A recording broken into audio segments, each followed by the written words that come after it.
Hi everyone, welcome to our channel Shubhada education. Shubhada education ಚಾನಲ್ಗೆ ತಮಗೆಲ್ಲರೂ ಕೂಡ ಸ್ವಾಗತ.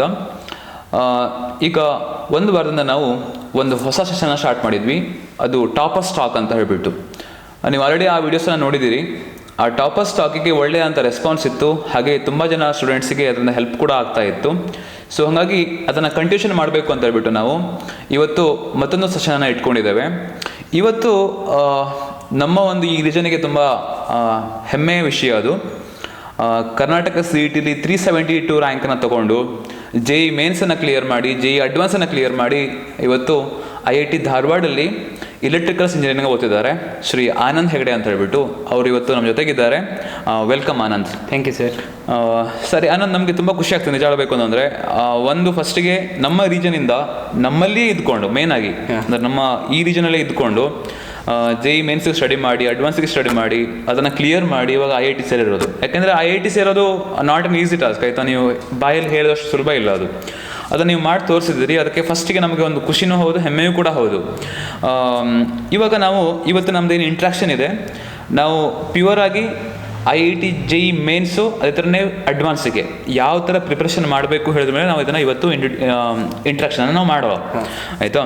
ಇವಾಗ ನಾನು ಫಸ್ಟ್ ಕ್ವಶನ್ ನಿಮ್ಗೆ ಏನು ಅಂತ ಹೇಳಿದರೆ, ನೀವು SSLCನ ಮುಗಿಸ್ಬಿಟ್ಟು ನಿಮ್ದು SSLC ಎಷ್ಟು ಸ್ಕೋರ್ ಆಗಿತ್ತು ಆನಂದ್? 97.44%. ಓ ಸರಿ ಸರಿ, ವೆರಿ ಗುಡ್. ಈಗ SSLC ಮುಗಿಸ್ಬಿಟ್ಟು ನೀವು ಡೈರೆಕ್ಟಾಗಿ ಇವಾಗ PUC ಸೈನ್ಸ್ಗೆ ಎಂಟರ್ ಆಗ್ತೀರಿ, ಫಸ್ಟ್ ಇಯರ್ PUCಗೆ ಅಲ್ವಾ. PUCಗೆ ಎಂಟರ್ ಆದ ನಂತರ ನಿಮಗೆ ಅದೊಂಥರ ಡಿಫಿಕಲ್ಟಿ ಲೆವೆಲ್ ಹೇಗಿದೆ ಸೈನ್ಸ್ ಇದು ಅನ್ಸಿತ್ತು ನಿಮಗೆ ಒಂದ್ಸಲ? ನಾನು ಫಸ್ಟ್ ಇಯರಲ್ಲಿ ಫಸ್ಟ್ ಇಯರ್ ಇಂದನೇ ನಾನು JEEಗೆ ಅಥವಾ ಕಾಂಪಿಟೇಟಿವ್ ಎಕ್ಸಾಮಿಗೆ ಪ್ರಿಪೇರ್ ಆಗಬೇಕು ಅಂತ ನನ್ನ ಸ್ಥಿತಿ ಇತ್ತು ನಂಗೆ ಮೊದಲಿಂದಾನೆ. ಸರಿ. ಅವತ್ತಿಂದ ಅವತ್ತು ಓದ್ಕೋತಿದ್ದೆ, ಅದ್ರಗಿಂತ ಒಂದು ದಿವಸ ಮುಂದಿಂದು ಓದ್ತಿದ್ದೆ ನಾನು. ಸರಿ ಸರಿ. ಅದಕ್ಕಾಗಿ ಡಿಫಿಕಲ್ಟ್ ಅಂತ ಅನಿಸ್ಲಿಲ್ಲ. ಡಿಫಿಕಲ್ಟ್ ಅಂತ ಹೇಳೋರಿದ್ರು ನಮ್ಮ ಕ್ಲಾಸಲ್ಲಿ. ಹೆಚ್ಚಾಗಿ ಕನ್ನಡ ಮೀಡಿಯಂ ಅವರು ಅಥವಾ ರೂರಲ್ ಇಂದ ಬಂದವರು ಇಲ್ಲಿ ಹೊಂದ್ಕೊಳ್ಳೋದು ಕಷ್ಟ ಹೇಳ್ತಾರೆ. ಇಂಗ್ಲಿಷ್ ಮೀಡಿಯಮಿಗೆ ಹೊಂದ್ಕೊಳ್ಳೋದು. ಆದ್ರೆ ನಂಗೆ ಅದು ಅಷ್ಟೆಲ್ಲ ಎಂತ ದೊಡ್ಡ ಟಾಸ್ಕ್ ಅಂತ ಅನ್ಸೋದಿಲ್ಲ. ಎಂತಕ್ಕೆಂದ್ರೆ ಒಂದು ಸ್ವಲ್ಪ ಟರ್ಮಿನಾಲಜೀಸ್ ಬೇರೆ ಇರುತ್ತೆ ಬಿಟ್ರೆ ಮತ್ತೆ ಎಂತ ಜಾಸ್ತಿ ಡಿಫ್ರೆನ್ಸ್ ಆಗೋದಿಲ್ಲ. ನಾವು ಅಲ್ಲಿಂದ ಬಂದು ನಮ್ಗೆ ಇಷ್ಟೇ ಸಾಧ್ಯ ಅಂತ ಹೋಗ್ಬಾರ್ದು ನಾವು ಅಷ್ಟೇ. 10th ಇಂದ ಬಂದ್ ಕೂಡ ಒಂದ್ಸಲ ಡಿಫಿಕಲ್ಟ್ ಅನ್ಸಿದ್ರು ಆ ಟರ್ಮಿನಾಲಜೀಸ್ ಕಲ್ತ್ಕೊಂಡು ದಿವಸ ಸ್ಟಡಿ ಮಾಡಿದ್ರೆ ಹೆಚ್ಚಿಗೆ ಡಿಫಿಕಲ್ಟ್ ಅನ್ಸೋದಿಲ್ಲ ಅನ್ಸ್ತದೆ ನಂಗೆ. ಸರಿ ಸರಿ ಸರಿ. ಅದನ್ನೇ ಹಂಗಾರೆ ಕನ್ನಡ ಮೀಡಿಯಮಿಂದ ಬಂದರೂ ಕೂಡ ಹೌದು, ರೂರಲ್ ಮೀಡಿಯಮಿಂದ ಬಂದರೂ ಕೂಡ ಹೌದು, ಅವರು ಅದ ಒಂಥರ ಮೆಂಟಾಲಿಟಿ ಆ ಥರ ಇದು ಕಷ್ಟ ಅಂತ ಹೇಳ್ಬಿಟ್ಟೆ ಆ ಥರ ಕುಗ್ಗು ಹೋಗ್ತಾರೆ ಯೂಶಲಿ. ಅದನ್ನು ಮಾಡ್ಕೋಬಾರ್ದು ಅಂತ ಹೇಳಿ ನೀವು ಒಂದು ಸಜೆಷನ್ ಕೊಡ್ತೀರಿ. ಕರೆಕ್ಟು. ಇವಾಗ ನಿಮಗೆ ಫಸ್ಟ್ ಇಯರ್ PUCಯಿಂದನೇ ನಿಮಗೆ JEE ಮೇನ್ಸ್ನ ನಾನು ಕ್ಲಿಯರ್ ಮಾಡಬೇಕು ಅಥವಾ JEE ಅಡ್ವಾನ್ಸ್ ನಾನು ಬರೀಬೇಕು ಈ ಥರ ಏನಾದರೂ ಒಂದು ಮೆಂಟಾಲಿಟಿ ಸೆಟ್ ಮಾಡ್ಕೊಂಡಿದ್ದೀರಾ ನೀವು ಮೊದಲಿಗೆನೇ? ಫಸ್ಟ್ ಇಯರ್ ಫಸ್ಟಿಗೆ ನಾನು ನೀಟಿಗೆ ಅಂತ ಪ್ರಿಪೇರ್ ಆಗ್ತಾ ಇದ್ದೆ. ಸರಿ.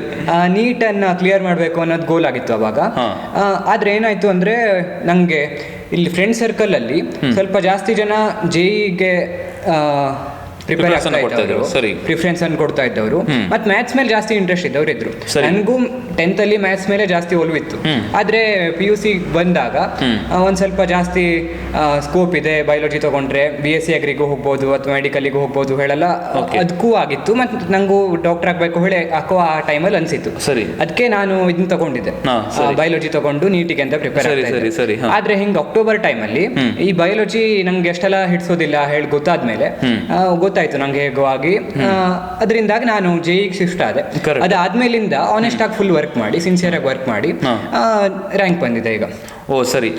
ಅದು ಅದ್ರಲ್ಲಿ ಒಂದು ಕೀ ಸೀಕ್ರೆಟ್ ಅಂತ ನಾವು ಹೇಳ್ಕೋಬಹುದು ಯಾವ ತರ ಅಂತ ಹೇಳ್ಬಿಟ್ಟು. ನಾವು ಹಿಂಗೆ ನಮ್ಗೆ ಇಂಟ್ರೆಸ್ಟ್ ಯಾವ್ದೊಳಗೆ ಗೊತ್ತಾದ್ಮೇಲೆ ಮಾತ್ರ ಅದ್ರ ಮೇಲೆ ಫುಲ್ ಸಿನ್ಸಿಯರ್ ಆಗಿ ವರ್ಕ್ ಮಾಡ್ಬೇಕು. ಸರಿ, ಅದ್ರ ಮೇಲೆ ಫೋಕಸ್ ಮಾಡಬೇಕು, ಅದ್ರ ಮೇಲೆ ವರ್ಕ್ ಮಾಡಬೇಕು. ವೆರಿ ಇಂಪಾರ್ಟೆಂಟ್ ಅದು. ಹೌದು. ಇವಾಗ ನಾನು ಒಂದು ಇಂಪಾರ್ಟೆಂಟ್ ಕ್ವಶನ್ ಕೇಳ್ತೀನಿ ನಿಮಗೆ. ಏನು ಅಂತ ಹೇಳಿದ್ರೆ, ಈಗ PUC 1 ಬರೋಕ್ಕಿಂತ ಮೊದಲಿಗೆ ನಿಮ್ಗೆ ಏನಾದ್ರು ಒಂದು ಕಾಂಪಿಟೇಟಿವ್ ಎಕ್ಸಾಮಿನೇಷನ್ ಬಗ್ಗೆ ಒಂದು ಅರಿವಿತ್ತ ಮೊದಲಿಗೆ? ಇದು ಕಾಂಪಿಟೇಟಿವ್ ಎಕ್ಸಾಮಿನೇಷನ್ಸ್ ಈ ತರ ಇರುತ್ತೆ ಮುಂದೆ ಅಂತ ಹೇಳ್ಬಿಟ್ಟು ಏನಾದ್ರು ಒಂದು ಅರಿವಿತ್ತ? ಈಗ ಫಾರ್ ಎಕ್ಸಾಂಪಲ್ ಈಗ SSLC ಇರಬೇಕಾದ್ರೆ ನಮಗೆ NTSC ಅಂತ ಒಂದು ಎಕ್ಸಾಮ್ ಬರುತ್ತೆ SSLC ಅವರಿಗೆ. ಅದೇ ತರನೇ KVPY ಅಂತ ಒಂದು ಎಕ್ಸಾಮ್ ಇರುತ್ತೆ. ಎಲ್ಲದೂ ಕೂಡ ಒಂದು ಪ್ಯೂರ್ ಸೈನ್ಸ್ಗೆ ಸಂಬಂಧಪಟ್ಟಂತದ್ದೇ ಎಕ್ಸಾಮ್ KVPY ಎಲ್ಲ. ಅದು ಅದರಲ್ಲಿ ಏನು ನೀವು ಬರ್ದಿದ್ರ ನೀವು? ಹೌದು ಸರ್, ನಾನು KVPY ಅನ್ನ ಫಸ್ಟ್ ಇಯರ್ ಅಲ್ಲೂ ಬರ್ದಿದ್ದೆ, ಸೆಕೆಂಡ್ ಇಯರ್ ಅಲ್ಲೂ ಬರ್ದಿದ್ದೆ, NTSC ಅಲ್ಲೂ ಬರ್ದಿದ್ದೆ. ಸರಿ. ಸಿಕ್ಕಾಪಟ್ಟೆ ಒಳ್ಳೆ ಮಾರ್ಕ್ಸ್ ಬರ್ಲಿಲ್ಲ, ಆದ್ರೆ ಅಷ್ಟೆಲ್ಲ ಡಬ್ಬನೂ ಬರ್ಲಿಲ್ಲ, ಸುಮಾರು ಚಲೋ ಬಂದಿತ್ತು. ಒಂದು ಅವರೇಜ್ ಆಗಿ ಒಂದು ಒಳ್ಳೆ ಸ್ಕೋರೇ ಬಂದಿತ್ತು. ಅವರೇಜ್ ಆಗಿ ಉಳಿದವ್ರಿಗಿಂತ ಅಂದ್ರೆ ಕಾಲೇಜ್ ಅವರಿಗಿಂತ ಸಿರ್ಸಿಲಿ ಸುಮಾರು ಚಲೋನೆ ಬಂದಿತ್ತು. Okay fine. ಸ್ಟೇಟ್ ಲೆವೆಲ್ ಇದು ನ್ಯಾಷನಲ್ ಲೆವೆಲ್ ಅಲ್ಲಿ ಸೆಲೆಕ್ಟ್ ಆಗಿರ್ಲಿಲ್ಲ. ಸರಿ ಸರಿ ಸರಿ. ಆದ್ರೆ ಸರಿನಾಗೆ ಬಂದಿತ್ತು. ಒಂದು ಗೊತ್ತಿತ್ತು ನಂಗೆ NTSC ಅಂತ ಒಂದು ಎಕ್ಸಾಮ್ ಇರುತ್ತೆ ಅಥವಾ KVPO ಅಂತ ಎಕ್ಸಾಮ್ ಇರುತ್ತೆ. ಇದರಿಂದಾಗಿ IAS ಗೆ ಹೋಗ್ಬೋದು. IAS ಪ್ಯೂರ್ ಸೈನ್ಸ್ ಅಲ್ಲಿ ಬೆಸ್ಟ್ ಇನ್ಸ್ಟಿಟ್ಯೂಟ್ ಹೇಳೋದೆಲ್ಲ ಗೊತ್ತಿತ್ತು. ಅದಕ್ಕೆ ನಾನೀಗ ನೀಟಿಗೆ ಅಥವಾ ಅಂತ ಪ್ರಿಪೇರ್ ಆಗ್ತಾ ಇದ್ನಲ್ಲ ಅವಾಗ ಅಕ್ಟೋಬರ್ ವರೆಗೆ, ಆ ಪ್ರಿಪರೇಷನ್ ಅಲ್ಲೇ ನಾನು KVPY ಬರ್ದಿದ್ದೆ. ಸರಿ ಸರಿ. ಅದು ಬರೆಯೋದ್ರಿಂದ ಅಲ್ಲಿ ನಾವು ನೀಟ್ ಬರೆದ್ರು JEE ಬರೆದ್ರು ಆ ಕಂಪ್ಯೂಟರ್ ಬೇಸ್ಡ್ ಎಕ್ಸಾಮ್ ಹೇಗಿರುತ್ತೆ, ಕಾಂಪಿಟೇಟಿವ್ ಎಕ್ಸಾಮ್ ಹೇಗಿರುತ್ತೆ, ಅಲ್ಲಿ ಹುಬ್ಳಿಗೆ ಹೋಗಿ ಬರಿಬೇಕಾದ್ರೆ ನಮ್ಗೆ ಏನೇನಾಗತ್ತೆ ಅದೆಲ್ಲ ಗೊತ್ತಾಗತ್ತೆ. ಅದಕ್ಕೆ ಅದನ್ನ ಬರೀಲೇಬೇಕು ಅನ್ಸುತ್ತೆ. ಒಂದು ಒಳ್ಳೆ ಎಕ್ಸ್ಪೀರಿಯನ್ಸ್ ಅನ್ಸುತ್ತೆ ಅದು ಒಳ್ಳೆ ಒಂದು ಎಕ್ಸ್ಪೀರಿಯನ್ಸ್ ಕೊಟ್ಟೆ ಕೊಡುತ್ತೆ ಹೇಗಂದ್ರೂ ಕೂಡ. ಅದೇ ತರ ನಿಮ್ಮ ಒಂದು ಸ್ಟಡಿಯನ್ನು ಕೂಡ ಹೆಚ್ಚು ಮಾಡಿಸುತ್ತೆ ಆಟೋಮೆಟಿಕ್ ಆಗಿ. ಎಕ್ಸಾಮ್ ಹತ್ರ ಬಂದ್ ಕೂಡ ನಮ್ಗೆ ಓದೋದು ಎಂತ ಅಂದ್ರೂ ಜಾಸ್ತಿನೇ ವಾಪಸ್ಸೇ ಆಗ್ಲಿ ಲಾಸ್ಟ್ ಬರೋರೇ ಆಗ್ಲಿ ಯಾರಾದ್ರೂ ಎಕ್ಸಾಮ್ ಹತ್ರ ಬಂದ್ ಕೂಡ ಓದೇ ಹೌದು. ಸೊ ಮೇನ್ ಇಂಪಾರ್ಟೆಂಟ್ ಏನಂದ್ರೆ ಇವಾಗ ಯಾವುದೇ ಒಂದು ಎಕ್ಸಾಮ್ ಇದೆ, ನಮಗೆ ಏನೊಂದು ಎಕ್ಸಾಮ್ ನಾವು ಬರಿಬಹುದು ಅಂತ ಹೇಳಿದ್ರೆ ಅದು ಬರೆಯೋದೇ ಉತ್ತಮ ಅಲ್ವಾ? ಅದು ಅಟ್ಲೀಸ್ಟ್ ನಿಮ್ಗೆ ಏನೋ ಒಂದು ಕಲಿಸುತ್ತೆ ಅಂತ ಹೇಳ್ಬೋದು. ಕರೆಕ್ಟು. ಸೊ ಇದು ಕೂಡ ಒಂದು ಒಳ್ಳೆ ಅಡ್ವಾಂಟೇಜ್ ಅನ್ಸುತ್ತೆ ನಿಮಗೆ ಕೂಡ. ಇವಾಗ ನೀವು ಹೇಳಿದ್ರಿ ಇವಾಗ ನಾನು ಲೆಕ್ಚರ್ಸ್ ಕಳ್ಸೋಕ್ಕಿಂತ ಮೊದಲೇ ನಾನೇ ಓದ್ಕೋತಿದ್ದೆ, ಅವ್ರಿಗಿಂತ ನಾನೇ ಫಾರ್ವರ್ಡ್ ಆಗಿರ್ತಿದ್ದೆ ಮೊದಲಿಗೆ ಅಂತ ಹೇಳ್ಬಿಟ್ಟು. ಇವಾಗ ಹಾಗಾದ್ರೆ ಈ ಲೆಕ್ಚರ್ಸ್ ಮೇಲೆ ಡಿಪೆಂಡೆಂಟ್ ಆಗೋದು ಎಷ್ಟು ಮಟ್ಟಿಗೆ ಉತ್ತಮ ನಿಮ್ಮ ಲೆಕ್ಕದಲ್ಲಿ? ಸುಮಾರಿಗೆ ಅದು ಹಿಂಗ್ ಲೆಕ್ಚರ್ ಇಂದ ಲೆಕ್ಚರ್ ಮೇಲೆ ಡಿಪೆಂಡ್ ಆಗುತ್ತೆ. ಒಬ್ಬೊಬ್ರು ಲೆಕ್ಚರು ಅಷ್ಟು ಸಿಲೆಬಸ್ ಅನ್ನು ಸರಿ ಮಾಡಿ ಕವರ್ ಮಾಡಿರ್ತಾರೆ, ಅವರಿಗೂ ಎಕ್ಸಾಮ್ ಬಗ್ಗೆ ಅಷ್ಟು ಐಡಿಯಾ ಇರುತ್ತೆ. ಹಂಗಿದ್ರೆ ಅವರನ್ನೇ ಫಾಲೋ ಮಾಡ್ಕೊಳ್ಬಹುದು. ಸರಿ. ಸುಮಾರು ಜನ ಸ್ಟೂಡೆಂಟ್ಸ್ ಗೈಡ್ ಮಾಡಿರ್ತಾರೆ ಅವರು. ನಮ್ಗಿಂತ ಸಿಕ್ಕಾಪಟ್ಟೆ ವರ್ಷ ಜಾಸ್ತಿ ಎಕ್ಸ್ಪೀರಿಯನ್ಸ್ ಇರುತ್ತೆ. ನಾನು 2 ವರ್ಷ JEE ಓದಿದ್ದೇನೆ, ಆದ್ರೆ ಅವ್ರು 10 ವರ್ಷ ಕಲ್ಸಿರ್ತಾರೆ ಓದೋರಿಗೆ, ಅವ್ರಿಗೆ ಪ್ರಾಬ್ಲಮ್ಸ್ ಎಲ್ಲ ಗೊತ್ತಿರುತ್ತೆ. ಅದಕ್ಕೆ ಒಳ್ಳೆ ಟೀಚರ್ಸ್ ಆದ್ರೆ ಅವ್ರು ಹೇಳಿದಷ್ಟನ್ನು ಕೇಳಿ ಫಾಲೋ ಮಾಡ್ಕೊಂಡು ಹೋಗ್ಬೇಕು. ಆದ್ರೆ ಒಬ್ಬೊಬ್ರು ಅಷ್ಟೆಲ್ಲ ಕಾಂಪಿಟೇಟಿವ್ ಎಕ್ಸಾಮ್ ಮೇಲೆ ಫೋಕಸ್ ಮಾಡೋದೇ ಇಲ್ಲ. ಬೋರ್ಡ್ ಎಕ್ಸಾಮಿಗೆ ಏನೇನ್ ಬೇಕೋ ಅದಷ್ಟು ಹೇಳ್ತಾರೆ, ಕರೆಕ್ಟ್ ಇದನ್ನ ಇದಿಷ್ಟು ಬರ್ಕೋ ಬರ್ರಿ ನಾಳೆ ಇದು ಬಂದೇ ಬರುತ್ತೆ ಈ ಎಕ್ಸಾಮಿಗೆ. ಆ ಮೆಥಡ್ ನಮ್ಗೆ ಸೂಟೇ ಆಗೋದಿಲ್ಲ ಕಾಂಪಿಟೇಟಿವ್ ಎಕ್ಸಾಮಿಗೆ. ಹಂಗ್ ಒಂದ್ ಕ್ವಶನ್ ಕೊಡ್ಲಿಕ್ಕೆ ಆಗೋದಿಲ್ಲ, ಇಲ್ಲಿ ಬಂದೇ ಬರುತ್ತೆ ಅಂತ. JEE ಪ್ರತಿ ವರ್ಷನೂ ಚೇಂಜ್ ಮಾಡೋದಕ್ಕೆ ಹಂಗ್ ಮಾಡ್ಲಿಕ್ಕೆ ಹೋಗ್ಬಾರ್ದು. ಅದಕ್ಕೆ ಒಂದೊಂದ್ಸಲ ಟೀಚರ್ಸು ಲಾಸ್ಟ್ ಇನ್ ಟಾಪಿಕ್ಸ್ ಅನ್ನೆಲ್ಲ ಸ್ವಲ್ಪ ಫಾಸ್ಟ್ ಮಾಡ್ತಾರೆ. ಅವಾಗ ನಾವು ಮೊದ್ಲೇ ಓದ್ಕೊಂಡಿದ್ರಷ್ಟೇ ಓದ್ಬೋದು, ಇಲ್ಲಾಂದ್ರೆ ಆಗೋದಿಲ್ಲ. ಹೋಯ್ತು ಅದಷ್ಟು ಹೋಯ್ತು, ನಮ್ಗೆ ಟೈಮು ಸಿಗೋದಿಲ್ಲ, ಮತ್ತೆ ಎಕ್ಸಾಮ್ ಹತ್ರ ಬಂದಿರುತ್ತೆ. ಅದಕ್ಕೆ ನಾನು ಮೊದಲೇ ಓದ್ತಿದ್ದೆ, ಒಂದ್ ಸ್ವಲ್ಪ ಮೊದಲೇ ಓದ್ತಿದ್ದೆ. ಅದರಿಂದ ಮತ್ತೆ ನೀವು ಸ್ವಲ್ಪ ಕ್ಲಾಸಲ್ಲಿ ಕೂಡ ಆಕ್ಟಿವ್ ಆಗಿರ್ಬೋದು ಅನ್ಸುತ್ತಲ್ವಾ? ಹೌದು ಸರ್, ಆಕ್ಟಿವ್ ಆಗಿರ್ಬೋದು. ಟೀಚರ್ಸ್ ಏನಾದ್ರು ಒಂದ್ ಸ್ವಲ್ಪ ಮಿಸ್ಟೇಕ್ ಮಾಡಿದ್ರು ನಮ್ಗೆ ಹೇಳಲಿಕ್ಕೆ ಚಲೋ ಆಗುತ್ತೆ. ನಮ್ಗೆ ಹಿಂಗ್ ಟೀಚರ್ಸ್ ಮಿಸ್ಟೇಕ್ ಮಾಡೋದು ಅಂದ್ರೆ ಎಂತ ಅಂದ್ರೂ ಮಜಾ ಬರುತ್ತೆ. ಅದು ಕ್ಲಾಸಲ್ಲಿ ಅವ್ರು ಹೇಳಿದ ಲೆಕ್ಕನ ಫಾಸ್ಟ್ ಸಾಲ್ವ್ ಮಾಡ್ಲಿಕ್ಕೆ ಎಲ್ಲದಕ್ಕೂ ನಮ್ಗೆ ಒಂದು ಐಡಿಯಾ ಇರುತ್ತೆ ನಿಮ್ಗೆ ಹೆಂಗಂದ್ರೂ. ಅದರಿಂದ ನೀವು ಪಟಕ್ನೆ ಆನ್ಸರ್ ಮಾಡ್ಬೋದು. ಅದರಿಂದ ನಿಮ್ಮ ಹತ್ರ ಅದೊಂಥರ ಕಾಂಪಿಟೇಷನ್, ಹೆಲ್ದಿ ಕಾಂಪಿಟೇಷನ್. ನಿಮ್ಮ ಫ್ರೆಂಡ್ಸ್ ನಡಬೇಕಿಂತ ನೀವು ಮೊದಲೇ ಆನ್ಸರ್ ಅನ್ನು ಮಾಡ್ತೀರಿ. ಹೌದು, ನಮ್ಗೆ ಮತ್ತೆ ನಮ್ಮ ಫ್ರೆಂಡ್ಸ್ ಅಲ್ಲಿ ಯಾವಾಗ್ಲೂ ಇರ್ಲೇಬೇಕು, ಯಾರು ಫಸ್ಟ್ ಆನ್ಸರ್ ಹೇಳ್ತಾರೆ ಹೇಳೋದಿರ್ಬೇಕು. ನಾನು ಹೋಮ್ವರ್ಕ್ ಮಾಡೋದಿಲ್ಲ, ನೀನು ಹೋಮ್ವರ್ಕ್ ಮಾಡೋದಿಲ್ಲ ಹೇಳೋಂಥದ್ದು ಇರ್ಬೇಕು, ಅಲ್ಲಿ ಮುಗೀತು. ಹೌದು, ಕರೆಕ್ಟ್. ಮತ್ತೆ ಹಿಂಗೆ ಟೀಚರ್ಸ್ ಇನ್ ಮಿಸ್ಟೇಕ್ ಅನ್ನಲ್ಲ ನಾನು, ಅದು ನಮ್ಮ ಮಿಸ್ಟೇಕ್ ಆಗಿರ್ಬೋದು, ಒಂದೊಂದ್ಸಲ ಟೀಚರ್ಸ್ ಮಿಸ್ಟೇಕ್ ಇಂದು ಆಗಿರ್ಬೋದು. ನಮ್ಮ ಮಿಸ್ಟೇಕ್ ಯಾವಾಗ ಹೇಳಿ ನಮ್ಗೆ ಗೊತ್ತಾಗ್ತದಲ್ಲ, ಅದು ಓವರ್ಕಮ್ ಮಾಡ್ಬೇಕು. ಹಿಂದಿನ ದಿವಸ ಓದೋದ್ರಿಂದ ಅದು ಉಪಯೋಗ ಆಗುತ್ತೆ. ನಾವು ಎಲ್ಲಿ ಓದ್ಕೊಂಡಿದ್ರಲ್ಲಿ ತಪ್ಪಿಸ್ಕೊಳ್ಬಹುದು. ಒಂದೊಂದ್ಸಲ ಟೀಚರ್ಸು ತಪ್ಪಿರ್ತಾರೆ, ಅದಕ್ಕೆ ಹಿಂದಿನ ದಿವಸ ನಾವೇ ಓದೋದು ಬೆಸ್ಟ್ ಅನ್ಸುತ್ತೆ ನನಗೆ. ಅದು ಸರಿ. ಆನಂದ್, ಇವಾಗ ನಿಮ್ಮ ಫ್ರೆಂಡ್ ಸರ್ಕಲ್ ಎಲ್ಲ ಯಾವ ತರ ಇತ್ತು ನೀವು PUC ಅಲ್ಲಿ ಇರ್ಬೇಕಾದ್ರೆ? PUC ಅಲ್ಲಿ ಇರ್ಬೇಕಾದ್ರೆ ನಾನು 10th ಅಲ್ಲಿ ಯಾವ ಫ್ರೆಂಡ್ಸ್ ಇತ್ತಲ್ಲ, ಒಳ್ಳೆ ಫ್ರೆಂಡ್ಸು, ಹಿಂಗೆ ಎಲ್ಲ ಪ್ರಾಬ್ಲಮ್ಸ್ ಡಿಸ್ಕಸ್ ಮಾಡುವಂತ ಫ್ರೆಂಡ್ಸ್ ಸೇರ್ಕೊಂಡು ನಾವು ಇಲ್ಲೇ ಹೋಗಿದ್ವಿ ಕಾಲೇಜ್. ಉಳ್ದವರು ಬಂದಿದ್ರು, ನಮ್ದು ಒಳ್ಳೆ ಫ್ರೆಂಡ್ಸ್ ಗ್ರೂಪ್ ಇತ್ತು. ಉಳ್ದಿದ್ದು ಕೆಲಸ ಮಾಡ್ಲಿಕ್ಕೆ, ಆಟ ಆಡ್ಲಿಕ್ಕೆ ಎಲ್ಲದಕ್ಕೂ ಚಲೋ ಇದ್ದವರೇ ಬಂದಿದ್ರು. ಆದ್ರೆ ನಾನು ಹೆಚ್ಚಿಗೆ ಫೋಕಸ್ ಮಾಡಿದ್ದು ಇದ್ರ ಮೇಲೆ, ಯಾವುದು ಮ್ಯಾಥ್ಸ್ ಲೆಕ್ಕನ ಅಥವಾ ಒಳ್ಳೆ ಮ್ಯಾಥ್ಸ್ ಲೆಕ್ಕನ ಅಥವಾ ಒಳ್ಳೆ ಫಿಸಿಕ್ಸ್ ಲೆಕ್ಕನ ಎಲ್ಲ ನಾವು ಡಿಸ್ಕಸ್ ಮಾಡುವಷ್ಟು ಒಳ್ಳೆ ಫ್ರೆಂಡ್ಸ್ ಇದ್ರು. ಯಾರು ಮಾಡೋದಿಲ್ಲ ಹಂಗೆ, ಹಿಂಗೆ ಊಟದ ಟೈಮಿಗೆ ಬಿಟ್ಟಾಗೆಲ್ಲ ಯಾರು ಮ್ಯಾಥ್ಸ್ ಡಿಸ್ಕಸ್ ಮಾಡೋದಿಲ್ಲ, ಹಂಗೆ ನಾವು ಮಾಡ್ತಿದ್ವಿ. ಸರಿ ಸರಿ. ಆ ಟೈಪ್ ಫ್ರೆಂಡ್ಸ್ ಗ್ರೂಪ್ ನಮ್ಗೆ ಇಲ್ಲಿತ್ತು. ಆ ಫ್ರೆಂಡ್ಸ್ ಗ್ರೂಪ್ ಇಟ್ಕೊಳ್ಳೋದು ಸಿಕ್ಕಾಪಟ್ಟೆ ಇಂಪಾರ್ಟೆಂಟ್. 10th ಅನ್ನೋ ತನಕ ಒಳ್ಳೆ ಫ್ರೆಂಡ್ಸ್ ಇರೋದು ಸಿಕ್ಕಿರ್ತಾರೆ ನಿಮ್ಗೆ ಅಂತ ಫ್ರೆಂಡ್ಸೇ. ಆದ್ರೆ ಸುಮಾರು ಜನ ಎಲ್ಲ ಮಂಗಳೂರಿಗೆ ಹೋಗ್ತಾರೆ, ಹಂಗಾಗತ್ತೆ. ನೀವು ಇಲ್ಲೇ ಇದ್ರೆ ಫ್ರೆಂಡ್ಸಿಗೂ ಕನ್ವಿನ್ಸ್ ಮಾಡಿ, ನನ್ನ ಫ್ರೆಂಡ್ಸೇ ಒಬ್ರು ನನ್ ಕನ್ವಿನ್ಸ್ ಮಾಡಿ ಮತ್ತೊಬ್ಬಂಗೂ ಕನ್ವಿನ್ಸ್ ಮಾಡಿ ಅವನೇ ನಾವು ಇಲ್ಲೇ ಹೋಗಿದ್ವಿ. ಅದು ಅವನಿಗೆ ಕ್ರೆಡಿಟ್. ಸಂದೀಪ್ ಹೇಳಿದ್ದ, ನನ್ನ ಫ್ರೆಂಡ್ ಒಬ್ಬ, ಅವನೇ ನಂಗೆ ಇಲ್ಲೇ ಇರುವ ಹೇಳ್ಕೊಂಡು ಹೇಳಿದ್ದ. ಸರಿ, ಫೈನ್. ಹಾಗೆ ಇತ್ತು friends group is very important. ಹೌದು, ನಿಮ್ಮ ಸರ್ಕಲ್ ಫಾರ್ಮೇಶನ್ ಆಯ್ತು, ಎಲ್ಲರೂ ಕೂಡ ಒಳ್ಳೆ ರಿಸಲ್ಟ್ ತೆಗೆದಿರಬಹುದು. Very good, super. ಅದು ಕರೆಕ್ಟ್. ಒಂದೇ ರೀಜನ್ ಅಲ್ಲಿ ಇದ್ಕೊಂಡು ನಿಮ್ಮಲ್ಲೇ ಕರೆಕ್ಟ್ ಆಗಿ ಅಂಡರ್ಸ್ಟ್ಯಾಂಡ್ ಮಾಡ್ಕೊಂಡು ಕರೆಕ್ಟ್ ಆಗಿ ನಿಮ್ಮಲ್ಲೇ ಡಿಸ್ಕಷನ್ ಕೂಡ ಮಾಡಿ, ಒಬ್ರು ಒಂದ್ ಬುಕ್ ಓದ್ರೆ ಮತ್ತೊಬ್ರು ಬುಕ್ ಓದ್ರೆ ಆ ಬುಕ್ ಅಲ್ಲಿ ಇದ್ದಿದ್ದು ಒಳ್ಳೆ ಕ್ವಶನ್ ಎಲ್ಲ ಹೇಳಿ ಡಿಸ್ಕಸ್ ಮಾಡಿ ಕರೆಕ್ಟ್ ಎಲ್ಲ ಮಾಡ್ಕೋತಿದ್ವಿ ನಾವು. ಸರಿ, ವೆರಿ ಗುಡ್. ಅದು ನಿಮಗೆ ಒಂದು ಪ್ಲಸ್ ಪಾಯಿಂಟ್ ಅಂತ ಹೇಳ್ಬೋದು, ಯಾಕೆಂದ್ರೆ that is very very important ಕೂಡ. ಹೌದು. ಈಗ ಹಾಗಾದ್ರೆ ನಾವು ಇವಾಗ ಡೈರೆಕ್ಟ್ ಆಗಿ JEE ಮೇನ್ಸು ಅಥವಾ JEE ಅಡ್ವಾನ್ಸ್ ಇದ್ರದ್ದು ಮೇನ್ ಪ್ರಿಪರೇಷನ್ಗೆ ಬರೋಣ ಹೇಗೆ ಅಂತ ಹೇಳ್ಬಿಟ್ಟು. ಆಯ್ತಾ, ಇವಾಗ ಒಂದ್ ಕಡೆ ಬೋರ್ಡ್ ಎಕ್ಸಾಮ್ ಇರುತ್ತೆ ನಿಮಗೆ. ಈಗ ಸೆಕೆಂಡ್ PUC ಎಂಟರ ತಕ್ಷಣ ಒಂದು ಬೋರ್ಡ್ ಎಕ್ಸಾಮಿನೇಷನ್ ಅಂತ ಹೇಳ್ಬಿಟ್ಟು ನಮ್ಮ ಎಲ್ಲರಿಗೂ ಕೂಡ ಒಂಥರ ಮಾಬ್ ಇದೆ ಅದು. ಆ ಒಂದು ಪ್ರಿಫರೆನ್ಸ್, ಈಗ ಬೋರ್ಡ್ ಎಕ್ಸಾಮಿನೇಷನ್ ಜಾಸ್ತಿ ಪ್ರಿಫರೆನ್ಸ್ ಕೊಡೋದು ಬೆಸ್ಟಾ ಅಥವಾ ಈ ಒಂದು competitive examinations JEE Mains, Karnataka CET ಅಥವಾ ಅಡ್ವಾನ್ಸ್ಗೆ ಇದಕ್ಕೆ ಒಂದು ಪ್ರಿಫರೆನ್ಸ್ ಕೊಡೋದು ಬೆಸ್ಟಾ? ಅಂದ್ರೆ ಪ್ರಿಫರೆನ್ಸ್ ಕೊಡೋದ್ರೆ ಎಷ್ಟು ಪರ್ಸೆಂಟೇಜ್ ಕೊಡ್ಬೋದು? ಈ ಎರಡಕ್ಕೂ ಕ್ಲಾರಿಫಿಕೇಶನ್ ಅನ್ನ ಕೊಡಿ ಒಂದು ಕರೆಕ್ಟ್ ಆಗಿ. ಬೋರ್ಡ್ ಎಕ್ಸಾಮಿಗೆ ನಾವು ಪ್ರಿಫರೆನ್ಸ್ ಕೊಟ್ಟರು ಕಾಂಪಿಟೇಟಿವ್ ಎಕ್ಸಾಮಿಗೆ ಒಂದ್ ಸ್ವಲ್ಪ ಹೆಲ್ಪ್ ಆಗುತ್ತೆ. ಕಾಂಪಿಟೇಟಿವ್ ಎಕ್ಸಾಮಿಗೆ ಕೊಟ್ಟರು ಬೋರ್ಡ್ ಎಕ್ಸಾಮಿಗೆ ಅದಕ್ಕಿಂತ ಜಾಸ್ತಿ ಹೆಲ್ಪ್ ಆಗುತ್ತೆ. ಸರಿ ಸರಿ. ಅದಕ್ಕೆ ಕಾಂಪಿಟೇಟಿವ್ ಎಕ್ಸಾಮಿಗೆ ಕೊಡೋದು ಉತ್ತಮ ಅನ್ಸುತ್ತೆ. ಕಾಂಪಿಟೇಟಿವ್ ಎಕ್ಸಾಮ್ ಅಲ್ಲಿ ಕ್ವಶನ್ ಸ್ಟಫ್ ಇರುತ್ತೆ, ಕಾನ್ಸೆಪ್ಟ್ಸ್ ಮೇಲೆ ಕ್ಲಾರಿಟಿ ಮತ್ತು ಜಾಸ್ತಿ ಮಾಡುತ್ತೆ. ಜಾಸ್ತಿ ಬೇಕು ಅಲ್ಲಿ ಕ್ವಶನ್ ಸಾಲ್ವ್ ಮಾಡಬೇಕು ಅಂದ್ರೆ. ಅದಕ್ಕಾಗ್ಲೇ ನಾವು ಕಾಂಪಿಟೇಟಿವ್ ಎಕ್ಸಾಮಿಗೆ ಫೋಕಸ್ ಮಾಡ್ಕೊಂಡ್ರೆ ಬೋರ್ಡ್ ಎಕ್ಸಾಮ್ ಅನ್ನು ಚಲೋ ಮಾಡ್ಬೋದು. ಹಿಂದಿನ ದಿವಸ ಅಥವಾ ಒಂದು ವಾರಕ್ಕಿಂತ ಮೊದಲು ಓದ್ಲಿಕ್ಕೆ ಶುರು ಮಾಡಿದ್ರೆ ಫೈನಲ್ ಎಕ್ಸಾಮಿಗೆ ಒಂದು ವಾರ ಇರ್ತಾ ಶುರು ಮಾಡಿದ್ರು ಒಳ್ಳೆ ಮಾರ್ಕ್ಸ್ ಅನ್ನೇ ತೆಗಿಬಹುದು. 300 ಔಟ್ ಆಫ್ 300 ಅನ್ನೇ ತೆಗಿಬಹುದು ಸರಿ ಮಾಡಿ ಓದ್ಕೊಂಡು. PCM ಗೆ 300 ಆರಾಮ್ ತೆಗಿಬಹುದು. ಸರಿ, ಇವಾಗ ನಾನು ಕೇಳ್ಪಟ್ಟಿದ್ದೆ ನಾನು ನಿಜ ಅಂತಂದ್ರೆ ನೀವು ಫಿಸಿಕ್ಸ್ಗೆ 99 ಮಾರ್ಕ್ಸ್ ತೆಗೆದಿದ್ರಿ ಅನ್ಸುತ್ತೆ ಅಲ್ವಾ? ಅದ್ರ ಮ್ಯಾಥಮೆಟಿಕ್ಸ್ 100 ಮತ್ತೆ ಕೆಮಿಸ್ಟ್ರಿ ಮಾತ್ರ 8 ಮಾರ್ಕ್ಸ್ ಹೋಗಿತ್ತು ನಿಮಗೆ ಅಲ್ವಾ? ಬಟ್ ಸ್ಟಿಲ್ ಯು ಗಾಟ್ 350 70 ಅದು ರ್ಯಾಂಕ್ ಬಂತು ನಿಮಗೆ. ಅದು ಹೇಗೆ ಸಾಧ್ಯ ಆಯಿತು? ನಮಗೆ ಕಾಂಪಿಟೇಟಿವ್ ಎಕ್ಸಾಮ್ ಅಲ್ಲಿ ಟಫ್ನೆಸ್ ಜಾಸ್ತಿ ಇರುತ್ತೆ, ಅದಕ್ಕೆ ಮಾರ್ಕ್ಸ್ ಹೋಗೋದು ಜಾಸ್ತಿ ಇರುತ್ತೆ. ಹೌದು, ಇಲ್ಲಿ 40 ಮಾರ್ಕ್ಸ್ ಹೋಗಿರುತ್ತೆ ಕಾಂಪಿಟೇಟಿವ್ ಎಕ್ಸಾಮ್ ಅಲ್ಲಿ, ಅಲ್ಲಿ 8 ಮಾರ್ಕ್ಸ್ ಹೋಗಿರುತ್ತೆ. ಅದು ಮ್ಯಾಟರ್ ಆಗೋದಿಲ್ಲ. ನಾವು ಕಾಂಪಿಟೇಟಿವ್ ಎಕ್ಸಾಮಿಗೆ ಜಾಸ್ತಿ ಪ್ರಿಪೇರ್ ಆಗ್ತಾ ಇದ್ದು ಅಲ್ಲಿ ಒಳ್ಳೆ ಮಾರ್ಕ್ಸ್ ತೆಗಿತಾ ಇದ್ರೆ ಬೋರ್ಡ್ ಎಕ್ಸಾಮಿಗೆ ಸಿಕ್ಕಾಪಟ್ಟೆ ಎಲ್ಲ ಮ್ಯಾಟರ್ ಆಗೋದಿಲ್ಲ. ಅಲ್ಲಿ ನಂದು ಹೋಗಿದ್ದು ಹ್ಯಾಂಡ್ ರೈಟಿಂಗ್ ಇಂದ ನಂಗೆ ಅನ್ಸೋ ಪ್ರಕಾರ, ಅಥವಾ ಒಂದೊಂದು ವರ್ಡ್ ಅಲ್ಲಿ ದಿದ್ದೇ ಬರಬೇಕು, ಅದೇ ಮೀನಿಂಗ್ ಬಂದ್ರು ಕೊಡೋದಿಲ್ಲ. ಅದಕ್ಕಾಗಿ ನಂಗೆ ಮಾರ್ಕ್ಸ್ ಹೋಗಿದ್ದು ಬಿಟ್ರೆ ಕ್ಲಾರಿಟಿ ಇಲ್ಲದೆ ಅಲ್ಲ, ಕಾನ್ಸೆಪ್ಟ್ ಕ್ಲಾರಿಟಿ ಇತ್ತು ಅಂದ್ರೆ ಅಲ್ಲಿ ಬೋರ್ಡ್ ಎಕ್ಸಾಮ್ ಅಲ್ಲಿ ಒಂದ್ ಸ್ವಲ್ಪ ಮಾರ್ಕ್ಸ್ ಹೋಗ್ತಾ ಇದ್ರೆ ಅಷ್ಟೆಲ್ಲ ತಲೆ ಕೆಡ್ಸ್ಕೊಳ್ಬಾರ್ದು ಅನ್ನೋದು ಎಕ್ಸ್ಪೀರಿಯನ್ಸ್. ಇವಾಗ ಆನಂದ್, ಕೆಲವೊಂದ್ಸಲ ಏನಾಗುತ್ತೆ ಅಂತಂದ್ರೆ ಬೋರ್ಡ್ ಎಕ್ಸಾಮ್ ಅಲ್ಲಿ ಯಾವ್ದೊಂದು ಎಕ್ಸಾಮ್ ಅನ್ನ ಹಾಳು ಮಾಡಿರ್ತಾರೆ ಅವರು. ಆಯ್ತಾ, ಫಸ್ಟ್ ಗೆ ಆತರ ಬಂತು ಇಟ್ಕೊಳ್ಳಿ, ಅದೊಂದು ಫಸ್ಟ್ ಎಕ್ಸಾಮ್ ಏನೋ ಸಿಗಡೆ ಕಷ್ಟ ಬಂತು ಅವ್ರಿಗೆ, ಒಂಥರ ಹಿಂಗೆ ಅದು ಚೆನ್ನಾಗ್ ಆಗ್ಲಿಲ್ಲ ಅಂತ ಇಟ್ಕೊಳ್ಳಿ. ಅವಾಗ ನಮ್ಮ ಹುಡುಗರು ನರ್ವಸ್ ಆಗ್ಬಿಡ್ತಾರೆ, ಅಯ್ಯೋ ನಂದಿದ್ರು ನರ್ವಸ್, ಇದು ಚೆನ್ನಾಗಿ ಆಗಿಲ್ಲ ಅಂತ ಹೇಳ್ಬಿಟ್ಟು. ಸೊ ಆ ತರದವ್ರಿಗೆ ನೀವೇನ್ ಹೇಳಲಿಕ್ಕೆ ಇಷ್ಟಪಡ್ತೀರಾ ಮೇನ್ ಆಗಿ? ಒಂದ್ ಎಕ್ಸಾಮ್ ಹಾಳಾಯ್ತು ಅಂದ್ರೆ ಎಂತದೂ ಬೇಜಾರ್ ಮಾಡ್ಕೊಳ್ಳಿಕ್ಕಿಲ್ಲ. ಅದು ಮತ್ತೆ ಮೊದಲು ಫೈನಲ್ ಎಕ್ಸಾಮು ಆಗಿರೋದಿಲ್ಲ. ಫೈನಲ್ ಎಕ್ಸಾಮ್ ಆದ್ರೂ ಸಿಕ್ಕಾಪಟ್ಟೆ ಏನ್ ತೊಂದ್ರೆ ಇಲ್ಲ. ಹೌದು. ಅದರಿಂದ ಒಂದ್ ಎಕ್ಸಾಮ್ ಹೋಯ್ತು ಅನ್ಕೊಂಡು ನಾವು ಸಿಕ್ಕಾಪಟ್ಟೆ ಎಲ್ಲ ಬೇಜಾರು ಮಾಡ್ಕೊಳ್ಬಾರ್ದು. ಸರಿ. ಆ ಎಕ್ಸಾಮ್ ಅಲ್ಲಿ ಹೋಗಿದ್ದೆ ಅಂತ ಕೇಳಿ ನೋಡ್ಬೇಕು, ಮಿಸ್ಟೇಕ್ಸ್ ಅನಲೈಸ್ ಮಾಡ್ಬೇಕು.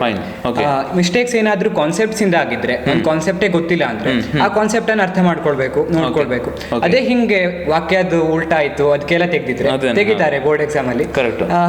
ತಲೆ ಕೆಡ್ಸ್ಕೊಳ್ಳುವಂತ ಅವಶ್ಯಕತೆ ಇಲ್ಲ. ಮತ್ತೆ ಚಲೋ ಬಂತು ಹೇಳ್ಕೊಂಡು ಓದೋದು ಬಿಡಬಾರ್ದು. ನಂದು ಮಾಡಿದ್ದೆ ನಾನು ಅದನ್ನ. ಒಂದ್ ಎಕ್ಸಾಮ್ ಅಲ್ಲಿ ಚಲೋ ಬಂತು ಅಂದ್ರೆ ಮುಂದಿನ ಎಕ್ಸಾಮ್ ಅಲ್ಲಿ ಸ್ವಲ್ಪ ಮೂವೀಸ್ ನೋಡ್ಕೊಂಡು ಆಟ ಆಡ್ಕೊಂಡೆ ಜಾಸ್ತಿ ಟೈಮ್ ಸ್ಪೆಂಡ್ ಮಾಡ್ತಿದ್ದೆ. ಹಿಂಗ್ ಮಾಡ್ಕೊಳ್ಬಾರ್ದು. ಓಕೆ, ಎನಿಹೌ ಇದೊಂದು ಒಳ್ಳೆ ಸಜೆಷನ್ ಕೊಟ್ರಿ ನೀವು ಕೂಡ. ಹೌದು, ಪಾಪ ನರ್ವಸ್ ಆಗ್ಬಿಡ್ತಾರೆ ನಮ್ಮ ಹುಡುಗರು, ಆ ಥರ ಆಗಬಾರ್ದು. ಇವಾಗ ನಿಮ್ಮದು ಪ್ರಿಪರೇಷನ್ JEE ಮೇನ್ಸ್ ಮತ್ತು ಕಾಂಪಿಟೇಟಿವ್ ಎಕ್ಸಾಮಿನೇಷನ್ಸ್ಗೆ ಫಸ್ಟ್ ರನ್ನೇ ಇತ್ತು ಅಂತ ಹೇಳಿದ್ರಲ್ಲ, ನೀವು ಯಾವ ಥರ ಪ್ರಿಪೇರ್ ಮಾಡಿದ್ರಿ ಈಗ JEE ಮೇನ್ಸ್ಗೆ ಅಥವಾ ಅಡ್ವಾನ್ಸ್ಗೆ ಈ ಥರಕ್ಕೆ? ನೀವು ಫಸ್ಟಿಗೆ ಇವಾಗ ಆ್ಯಕ್ಚುಲಿ ಏನೊಂದು ರೆಫರೆನ್ಸ್ ಬುಕ್ಕನ್ನು ಯೂಸ್ ಮಾಡಿರ್ತಾರೆ. ಹಾಗಂದ್ರೆ ನಮಗೆ ಒಂದು ಮೋಡ್ ಆಫ್ ಏನಾದರೂ ಒಂದು ರೆಫರೆನ್ಸ್ ಬುಕ್ಸ್ ಏನಾದರೂ ಹೇಳಿ ಫಸ್ಟಿಗೆ. ಏನಾದರೂ ನೀವು ಏನು ಯೂಸ್ ಮಾಡಿದ್ದೀರಾ ಅಂತ ಹೇಳ್ಬಿಟ್ಟು ತುಂಬ ಇಂಪಾರ್ಟೆಂಟ್ ನಮಗೆ. ರೆಫರೆನ್ಸ್ ಬುಕ್ಸ್ ಅಂದರೆ ಫಿಸಿಕ್ಸ್ಗೆ HC ವರ್ಮಾ ಅನ್ನ ಯೂಸ್ ಮಾಡಿದ್ದೆ. HC ವರ್ಮಾ ಮತ್ತೆ DC ಪಾಂಡೆ ಅಂಡರ್ಸ್ಟ್ಯಾಂಡಿಂಗ್ ಫಿಸಿಕ್ಸ್ ಹೇಳುವಂತ ಬುಕ್ ಅವರೇ. ಸರಿ ಸರಿ. DC ಪಾಂಡೆ ಮತ್ತೆ HC ವರ್ಮಾ ಎರಡನ್ನೂ ನಾನು ಉಪಯೋಗಿಸಿದ್ದೆ. ಯಾವ್ದಾದ್ರು ಒಂದು ಯೂಸ್ ಮಾಡಿದ್ರು ಸಾಕು. ಕಾನ್ಸೆಪ್ಟ್ಸ್ ಆಫ್ ಫಿಸಿಕ್ಸ್ ಅಂತ ಇದೆ, concepts of physics by HC Verma ಅಂತ ಹೇಳ್ಬಿಟ್ಟು, understanding physics by DC Pande. Okay, ಎರಡನ್ನೂ ಉಪಯೋಗಿಸಿದ್ದೆ. ಮ್ಯಾಥ್ಸ್ಗೆ ಸ್ಕಿಲ್ಸ್ ಇನ್ ಮ್ಯಾಥಮೆಟಿಕ್ಸ್ ಹೇಳಿ ಬುಕ್ ಇತ್ತು, skills in mathematics Arihant publications ಇಂದ. ಓಕೆ, ಅದನ್ನ ಯೂಸ್ ಮಾಡಿದ್ದೆ. ಫಿಸಿಕಲ್ ಕೆಮಿಸ್ಟ್ರಿಗೆ OP ಟೆಂಡೋನ್ ಅಂತ ಆಥರ್ ಹೆಸರು. ಸರಿ. ಅವರು GRB ಪಬ್ಲಿಕೇಶನ್ಸ್ ಇಂದ ಸರಿ ಆ text book of physical chemistry ಹೇಳಿ ತುಂಬಾ ಒಳ್ಳೆ ಬುಕ್. ಸರಿ ಸರಿ, ಅದನ್ನ ಯೂಸ್ ಮಾಡಿದ್ದೆ. ಮಾಡಿದ್ದೆ. ಓಕೆ. NCERT-ನೇ ಸಾಕು ಯಾವುದಕ್ಕೆ ಇನ್ಆರ್ಗ್ಯಾನಿಕ್ಗೆ NCERT Theory based, ಹೌದು. ಥಿಯರಿ ಬೇಸ್ಡ್ ಆಗಿದ್ದಕ್ಕೆ Correct. ಅದ್ರಿಗಿಂತ ಹೊರಗೆ ರಾಶಿ ಎಲ್ಲ ಹೊರಗೆ ಹೋಗೋದೇ ಇಲ್ಲ ಅಡ್ವಾನ್ಸ್ಡ್ ಅಲ್ಲೂ ಹೋಗೋದಿಲ್ಲ Fine. CET-ಲಂತೂ ಹೋಗೋದೇ ಇಲ್ಲ Correct. ಅಡ್ವಾನ್ಸ್ಡ್ ಅಲ್ಲೂ ಸಿಕ್ಕಾಪಟ್ಟೆ ಕಡಿಮೆ ಹೋಗೋದು ಹೌದು. ಅದಕ್ಕೆ NCERT ಒಂದು ಪಕ್ಕ ಮಾಡ್ಕೊಂಡ್ರೆ ಒಳ್ಳೆ ಮಾರ್ಕ್ಸ್ ತೆಗಿಬಹುದು ಇನ್ಆರ್ಗ್ಯಾನಿಕ್ ಕೆಮಿಸ್ಟ್ರಿ. ಆರ್ಗ್ಯಾನಿಕ್ ಕೆಮಿಸ್ಟ್ರಿಲಿ ನನಗೆ ಪರ್ಸನಲ್ ಆಗಿ ಯಾವುದು ಒಳ್ಳೆ ಬುಕ್ ಸಿಗ್ಲಿಲ್ಲ ಆಗಿತ್ತು. Okay. ನಾನು ಟೆಲಿಗ್ರಾಮ್ ಇಂದ ಲೆಕ್ಚರ್ಸ್ ಅನ್ನು ಡೌನ್ಲೋಡ್ ಮಾಡ್ಕೊಂಡು ನೋಡಿದ್ದೆ. very good. ಸುಮಾರು ಆರ್ಗ್ಯಾನಿಕ್ ಕೆಮಿಸ್ಟ್ರಿ ಲೆಕ್ಚರ್ಸ್ ಅನ್ನ ಫಸ್ಟ್ ಇಯರ್ ಇಂದು ಬೇಸಿಕ್ ಕಾನ್ಸೆಪ್ಟ್ಸ್ ಇರ್ತದಲ್ಲ ಆರ್ಗ್ಯಾನಿಕ್ ಕೆಮಿಸ್ಟ್ರಿ, ಅದನ್ನ ನಾನು ಸೆಕೆಂಡ್ PUC ಲಾಕ್ಡೌನ್ ಟೈಮಲ್ಲಿ ಓದಿದ್ದೆ. Okay fine. ಅಷ್ಟಾದ್ರೂ ಮಾಡ್ಕೊಳ್ಳೇಬೇಕು, ಅದು ಅಷ್ಟು ಇಂಪಾರ್ಟೆಂಟ್ ಇರುತ್ತೆ. ಫಸ್ಟ್ PUC-ಲೇ ನಾವು ಮಾಡ್ಕೊಳ್ಬೇಕು ಅದನ್ನ. ಸರಿ ಅದು ನೀವು ಅದನ್ನ ಟೆಲಿಗ್ರಾಮ್ ಚಾನಲ್ ಇಂದ ತಗೊಂಡು ಸರ್ಚ್ ಮಾಡಿ ಅದ್ರ ಬಗ್ಗೆ ರಿಸರ್ಚ್ ಮಾಡಿ ಅದ್ರಲ್ಲಿ ಯಾವ್ದು ಒಳ್ಳೇದು ಅಂತ ಹುಡುಕಿ ನೀವು ನೋಡಿದ್ರಿ. ಹೌದು. ಅದರಿಂದ ಒಳ್ಳೆ ಸ್ಕೋರ್ ಬಂದಿದೆ ನಿಮ್ಗೆ, ಅದನ್ನ ಹೆಲ್ಪ್ ಕೂಡ ಆಗಿದೆ ಅನ್ಸುತ್ತೆ ಅಲ್ವಾ? ಅದರಿಂದ ಒಳ್ಳೆ ಹೆಲ್ಪ್ ಆಗಿದೆ ಅದರಿಂದ. ಓಕೆ ಸರಿ.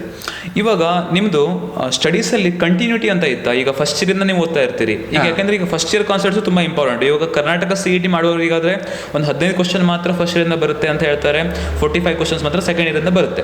ಹೇಳೋದಲ್ಲ, ಬಂದೇ ಬರುತ್ತೆ, ಹಾಗೇನೆ ಆಗುತ್ತೆ. ಹಾಗಾಗಿ ಫಸ್ಟ್ ಇಯರ್ ಕಾನ್ಸೆಪ್ಟ್ಸ್ ಅನ್ನ ಸ್ವಲ್ಪ ಅದ್ರ ಬಗ್ಗೆ ಸ್ವಲ್ಪ ಅಲಕ್ಷ್ಯ ಮಾಡೋದು ನಮ್ಮ ಹುಡುಗರು ಪಕ್ಕ ಮಾಡೇ ಮಾಡ್ತಾರೆ. ಅಂದ್ರೆ ಆದ್ರೆ JEE ಹಂಗ ಆಗೋದಿಲ್ವಲ್ಲ. ಈಗ ಎಷ್ಟೇ ಕ್ವಶನ್ಸ್ ಹೆಂಗ್ ಬೇಕಾದ್ರೆ ಬರ್ಬೋದು, ಫಸ್ಟ್ ಇಯರ್ ಕಾನ್ಸೆಪ್ಟ್ ತುಂಬಾ ಜಾಸ್ತಿ ಬರುತ್ತೆ, ಯಾಕಂದ್ರೆ ಫಸ್ಟ್ ಇಯರ್ಲೇ ಜಾಸ್ತಿ ಕಾನ್ಸೆಪ್ಟ್ಸ್ ಇರೋದು ನಿಜ ಹೇಳ್ಬೇಕು ಅಂತಂದ್ರೆ. ನೀವು ಹಾಗಾದ್ರೆ ಫಸ್ಟ್ ಇಯರ್ನೇ ಸ್ಟಾರ್ಟ್ ಮಾಡಿದ್ರಲ್ವ ಪ್ರಿಪರೇಷನ್ ಅನ್ನ? ಹೆಂಗಂದ್ರೆ ಪ್ರಿಪರೇಷನ್ ಅನ್ನ ಫಸ್ಟ್ ಇಯರ್ ಇಂದನೇ ಸ್ಟಾರ್ಟ್ ಮಾಡಿದ್ದೆ. ಮತ್ತೆ ನಾನು ಫಸ್ಟ್ ಇಯರ್ ಇಂದ ಈ ಕಾನ್ಸೆಪ್ಟ್ ಅಥವಾ ಸೆಕೆಂಡ್ ಇಯರ್ ಇಂದ ಹೇಳೋದ್ರ ಬಗ್ಗೆ ಜಾಸ್ತಿ ತಲೆನೇ ಕೆಡಿಸ್ಕೊಳ್ಳೋದಿಲ್ಲ. ಒಟ್ಟ ಅದು ಫಿಸಿಕ್ಸ್ ಅಂದ್ರೆ ಫಿಸಿಕ್ಸ್, ಮ್ಯಾಥಮೆಟಿಕ್ಸ್. ಸರಿ ಆ ಟೈಪ್ ಒಂದೇ ಅದು. ಅದರಲ್ಲೂ ಹಿಂಗೆ ಬೇರೆ ಲೆವೆಲ್ ಆಫ್ ಡಿಫಿಕಲ್ಟಿ ಇದೆಲ್ಲ ಸಂಬಂಧನೇ ಇಲ್ಲ. ಈ ಕಾನ್ಸೆಪ್ಟ್ ಉಂಟಾ ನಮ್ಗೆ ಎಕ್ಸಾಮಿಗೆ ಇದ್ರೆ ನಾನು ಅದನ್ನ ಬಗ್ಗೆ ಸ್ಟಡಿ ಮಾಡಿದ್ನ ಡೀಪ್ ಆಗಿ ಅದನ್ನ ನೋಡ್ಬಿಡೋದು ಒಂದ್ಸಲ ಕರೆಕ್ಟ್ ಆಗಿ. ಹೌದು, ಕ್ಲಾರಿಫಿಕೇಶನ್ ಸಿಗೋರಿಗೆ ನೋಡ್ಬಿಡೋದು, ಅಪ್ಲೈ ಮಾಡೋದು ಬಿಡಿ ನೆಕ್ಸ್ಟ್ ಹೇಗೆ ಅಂತ ಹೇಳ್ಬಿಟ್ಟು. ಕರೆಕ್ಟ್. ಮತ್ತೆ ಇಲ್ಲಿ JEE 50% ಮಾರ್ಕ್ಸ್ ಬಿದ್ರು ಒಳ್ಳೆ ಪರ್ಸೆಂಟೈಲೇ ಬರುತ್ತೆ. ಅಡ್ವಾನ್ಸ್ಡ್ ಅಲ್ಲಿ 50% ಮಾರ್ಕ್ಸ್ ಬಂದ್ರೆ ಬೆಸ್ಟ್ ರಿಸಲ್ಟ್ ಬಂದ. ಹೌದು. ಆದ್ರೆ 50% ಕಾನ್ಸೆಪ್ಟ್ಸ್ ನೋಡ್ಕೊಂಡು ಹೋಗಿ 50% ಮಾರ್ಕ್ಸ್ ತೆಗಿಲಿಕ್ಕೆ ಸಾಧ್ಯನೇ ಇಲ್ಲ. ಎಕ್ಸ್ಪೆಕ್ಟ್ ಮಾಡೋದು ಸಾಧ್ಯನೇ ಇಲ್ಲ. ಅಲ್ಲಿ ಕ್ವಶನ್ ಮಾಡ್ಲಿಕ್ಕೆ ಬರೋದೇ ಇಲ್ಲ, ಪಕ್ಕಾ ಬರೋದಿಲ್ಲ. ನೀವು ಆ ಲೆವೆಲ್ಗೆ ಇರುತ್ತೆ. ಹೌದು. ಎಷ್ಟು ಕಾನ್ಸೆಪ್ಟ್ಸ್ ನೋಡ್ಕೊಂಡು ಹೋದ್ರು ಇಲ್ದು ಹೋಗಿದ್ ಕಾನ್ಸೆಪ್ಟ್, ನೀವು ಓದ್ ಹೋಗಿದ್ ಕಾನ್ಸೆಪ್ಟ್ ಬಂದೇ ಬರುತ್ತೆ. ಸರಿ. ಅದು ಮತ್ತೆ ಆ ಟೈಮಲ್ಲಿ ಮಾಡೋದು ನಮ್ಗೆ ಕಷ್ಟ ಆಗುತ್ತೆ. ಅದಕ್ಕೆ ಆ ಕಾನ್ಸೆಪ್ಟ್ಸ್ ಅನ್ನ ಬಿಡ್ಲೇಬಾರ್ದು ಯಾವ್ದು. ಫಸ್ಟ್ ಇಯರ್ ಇಂದ ಅಥವಾ ಸೆಕೆಂಡ್ ಇಯರ್ ಇಂದ ಹೇಳ್ಕೊಂಡು ಲಕ್ಷ್ಯ ಮಾಡ್ಕೊಂಡು ನಾನಂತೂ ಮಾಡ್ಲಿಲ್ಲ. ಸರಿ ಫೈನ್. ಮಾಡ್ಕೊಳ್ಳೇಬಾರ್ದು. ಅದನ್ನೇ ಈಗ ಕಂಟಿನ್ಯೂಟಿ ಬಗ್ಗೆ ಏನ್ ಹೇಳ್ತೀರಾ ನೀವು ಕಂಟಿನ್ಯೂಟಿ ಇತ್ತು ಅದರಲ್ಲಿ. ಈಗ ಓದೋದು ಅಂದ್ರೆ ಅದನ್ನೇ ಓದೋದು. ಯಾಕೆಂದ್ರೆ ಅದಕ್ಕೆ ಲಿಂಕ್ ತಪ್ಪಿತು ಅಂದ್ರೆ ಅದು ಏನು ಮಾಡಕ್ಕಾಗೋದಿಲ್ಲ. ಹೌದು. ನನಗೆ ಹಿಂಗ್ ಒಂದ್ ವಾರ ಚಲೋ ಮಾಡಿ ಹೋಗ್ತಿದ್ದೆ, ಆಮೇಲೆ ಎಂತಕ್ಕೋ ಮೂವಿ ನೋಡುವ ಹಿಂಗ ಸ್ಟೂಡೆಂಟ್ ಲೈಫ್ ಅಲ್ಲಿ. ಆದ್ರೆ ಒಂದು ಸ್ವಲ್ಪ ದಿವಸ ಮೂವಿ ನೋಡಿದ್ಮೇಲೆ ನನಗೆ ರಿಯಲೈಸೇಷನ್ ಆಗ್ತಿತ್ತು, ಎಷ್ಟು ದಿವಸ ಮೂವಿ ನೋಡಿ ಹಾಳು ಮಾಡ್ಬಿಟ್ನಲ್ಲ ಹೇಳಿ. ಅದನ್ನ ಆ ರಿಯಲೈಸೇಷನ್ ಮಾಡ್ಕೊಳ್ಬೇಕು ನಾವು. ಅದಕ್ಕೆ ನಾನು ಅನ್ಸ್ಬೇಕು ಒಂದ್ಸಲ ಅನ್ಸ್ಬೇಕು. ಈಗ ಸಜೆಷನ್ ಎಂತ ಕೊಡ್ತೆ ಅಂದ್ರೆ ದಿವಸನೂ ನಾವು ಬೆಳಗಿಂದ ಎಂತ ಮಾಡಿದ್ವಿ ಹೇಳೋದನ್ನ ಒಂದ್ಸಲ ರಿವೈಂಡ್ ಮಾಡ್ಬೇಕು. ನಾನು ಇದನ್ನ ಪ್ರಾಕ್ಟೀಸ್ ಮಾಡ್ಲಿಕ್ಕೆ ಟ್ರೈ ಮಾಡ್ತಾ ಇದ್ದೆ. ದಿವಸನೂ ಸಂಜೆ ಅಂದ್ಕೊಡ್ಬೇಕಾದ್ರೆ ಬೆಳಗಿಂದ ಎಂತ ಮಾಡಿದೆ ಹೇಳೋದ್ರ ಬಗ್ಗೆ ನಾವು ಒಂದ್ಸಲ ರಿವೈಂಡ್ ಮಾಡ್ರೆ ಮರುದಿವಸದಿಂದ ನಾವು ಅದನ್ನ ರಿಕವರಿ ಮಾಡ್ಕೋಬಹುದು ನಿಜವಾಗಿ. ಕರೆಕ್ಟ್. ಹೌದು. ನಾವು ಮಿಸ್ಟೇಕ್ ಯಾವ್ದು ಅಂತ ಐಡೆಂಟಿಫೈ ಮಾಡದೆ ಹೋದ್ರೆ ಆಗ್ತಾನೆ ಇರುತ್ತೆ ಅದು ರಿವೈಂಡ್ ಮಾಡಿ ನೋಡಿದ್ರೆ ನಮ್ಗೆ ಗೊತ್ತಾಗುತ್ತೆ ಯಾವ್ದು ಮಿಸ್ಟೇಕ್ ಅಂತ. ನಮ್ದು ಗೋಲ್ ರೀಚ್ ಆಗ್ಬೇಕು ಅಂದ್ರೆ ನಾವು ಯಾವ ಡೈರೆಕ್ಷನ್ ಅಲ್ಲಿ ಇರ್ಬೇಕು, ನಾವು ಅದ್ರಲ್ಲೇ ಇದ್ರೆ ಇಲ್ಲ. ಅದ್ರ ಬಗ್ಗೆ ಗೊತ್ತಾಗ್ಬೇಕು. ಪಕ್ಕ ನಮ್ಗೆ ಗೊತ್ತಿರುತ್ತೆ, ನಾವೇ ಮಾಡ್ತಿರೋದು, ನಮ್ಗೆ ಗೊತ್ತಾಗ್ಲೇಬೇಕು, ಅದೊಂದು ಅರಿವಾಗ್ಲೇಬೇಕು. ಹೊಸದನ್ನ ಅನಾಲಿಸಿಸ್ ಮಾಡಿ ಫಸ್ಟಿಗೆ, ಅದು ನಿಮಗೆ ಗೊತ್ತಾಗುತ್ತೆ ಏನು ಅಂತ ಹೇಳ್ಬಿಟ್ಟು ಅದನ್ನ ಅವ್ರನ್ನ ಚೇಂಜ್ ಮಾಡುತ್ತದೆ, ಮಾಡಬೇಕು. ಹೌದು. ಇವಾಗ ಈ ತರ ನೀವು ನಮ್ಗೆ ರೆಫರೆನ್ಸ್ ಬುಕ್ಸ್ ಹೇಳಿದ್ರಿ, ಒಂದಷ್ಟು ಕಂಟೆಂಟ್ಸ್ ಬಗ್ಗೆ ಹೇಳಿದ್ರಿ ಹೇಗೆ ಅಂತ ಹೇಳ್ಬಿಟ್ಟು, ಅಪಾರ್ಟ್ ಫ್ರಮ್ ದ್ಯಾಟ್ ಮತ್ತೆ ಬೇರೆ ಏನಾದ್ರು ಮೋಡ್ಸ್ಗಳಿದೆಯಾ? ಲೈಕ್ ಪ್ರೀವಿಯಸ್ ಕ್ವಶನ್ ಪೇಪರ್ ನೋಡೋದು ಅಂತಾನೆ. ಈಗ ನಮ್ಮ ಕಡೆ ಏನ್ ಮಾಡ್ತಾರೆ ಅಂದ್ರೆ ತುಂಬಾ ಆನ್ಲೈನ್ ಎಲ್ಲ ಮಾಕ್ ಟೆಸ್ಟ್ ಗಳೆಲ್ಲ ಬರುತ್ತೆ ಅಲ್ವಾ?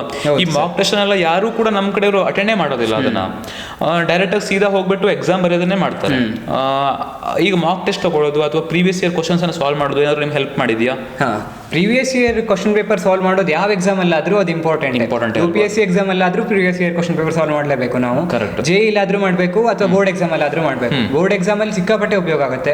JEE ಅಷ್ಟೇ ಇಂಪಾರ್ಟೆಂಟ್ ಅದು previous year question paper. Concepts ಅನ್ನ ನಮ್ಗೆ ಅಲ್ಲಿ ಯಾವ ಟೈಪ್ ಕ್ವಶನ್ ಬರುತ್ತೆ, ಕಾನ್ಸೆಪ್ಟ್ಸ್ ಯಾವ್ದಾದ್ರು ಬೇಕು ನಮ್ಗೆ ಅನ್ನೋದೆಲ್ಲದು ನಮ್ಗೆ previous year question paper solve ಮಾಡೋದ್ರಿಂದ ಗೊತ್ತಾಗುತ್ತೆ. ಸರಿ. ಮತ್ತೆ ಎಕ್ಸಾಮ್ ಟೈಮ್ ಅಲ್ಲಿ ನಾವು ಹೇಗಿರ್ಬೇಕು ಅನ್ನೋದು ಮಾಕ್ ಟೆಸ್ಟ್ ಬರೆಯೋದ್ರಿಂದ ಗೊತ್ತಾಗುತ್ತೆ. ಕರೆಕ್ಟ್. ಎಕ್ಸಾಮ್ ಟೈಮ್ ಅಲ್ಲಿ ನಾವು ಮಳ್ ಮಾಡ್ತಾ ಇರ್ತೇವೆ, ಯಾವ್ದೋ ಒಂದು ಕ್ವಶನ್ ಸಿಕ್ಕಾಪಟ್ಟೆ ಟೈಮ್ ವೇಸ್ಟ್ ಮಾಡೋದು, ಅದೆಲ್ಲ ನಮ್ಗೆ ಅಲ್ಲಿ ಹೋದಾಗ ಒಂದೇ ಸಲ ಹೋಗ್ಬಿಟ್ರೆ ಎಕ್ಸಾಮಿಗೆ ಹೋಗ್ಬಿಟ್ರೆ ಹಾ. ಅಲ್ಲಿ ನಾವು ಹಂಗೆ ಮಾಡ್ಬಿಡ್ತೇವೆ. ಅದೇ ಮಾಕ್ ಟೆಸ್ಟ್ ಮಾಡ್ಕೊಂಡಿದ್ರೆ ನಮ್ಗೆ ಪ್ರಾಕ್ಟೀಸ್ ಆಗಿರುತ್ತೆ. ಒಂದ್ ಕ್ವಶನ್ ಬರ್ತಾ ಇಲ್ಲ ಅಂದ್ರೆ ಇಂದಿಷ್ಟು ಟೈಮ್ ಅದು ಬಿಟ್ಟ ಮೇಲೆ ಮುಂದಿಂದಕ್ಕೆ ಹೋಗ್ಬೇಕು ನಮ್ಗೆ ಗೊತ್ತಾಗುತ್ತೆ. ಹೌದು. ನಾವು ಅದಕ್ಕೆ ಆ ಮಾಕ್ ಟೆಸ್ಟ್ ಅನ್ನು ಬರೆಯೋದು ಸಿಕ್ಕಾಪಟ್ಟೆ ಇಂಪಾರ್ಟೆಂಟ್. ಅಟ್ ಲೀಸ್ಟ್ ಒಂದು 20-30 ಆದ್ರೂ ಬರಿಬೇಕು ಮಾಕ್ ಟೆಸ್ಟ್ ಅನ್ನ. 3 ತಾಸೇ ಇರೋದಕ್ಕೆ. ಅಲ್ಲಿ ಪ್ರಿಪರೇಟರಿ ನಾವು 20-30 ಬರ್ದಿರ್ತೇವೆ.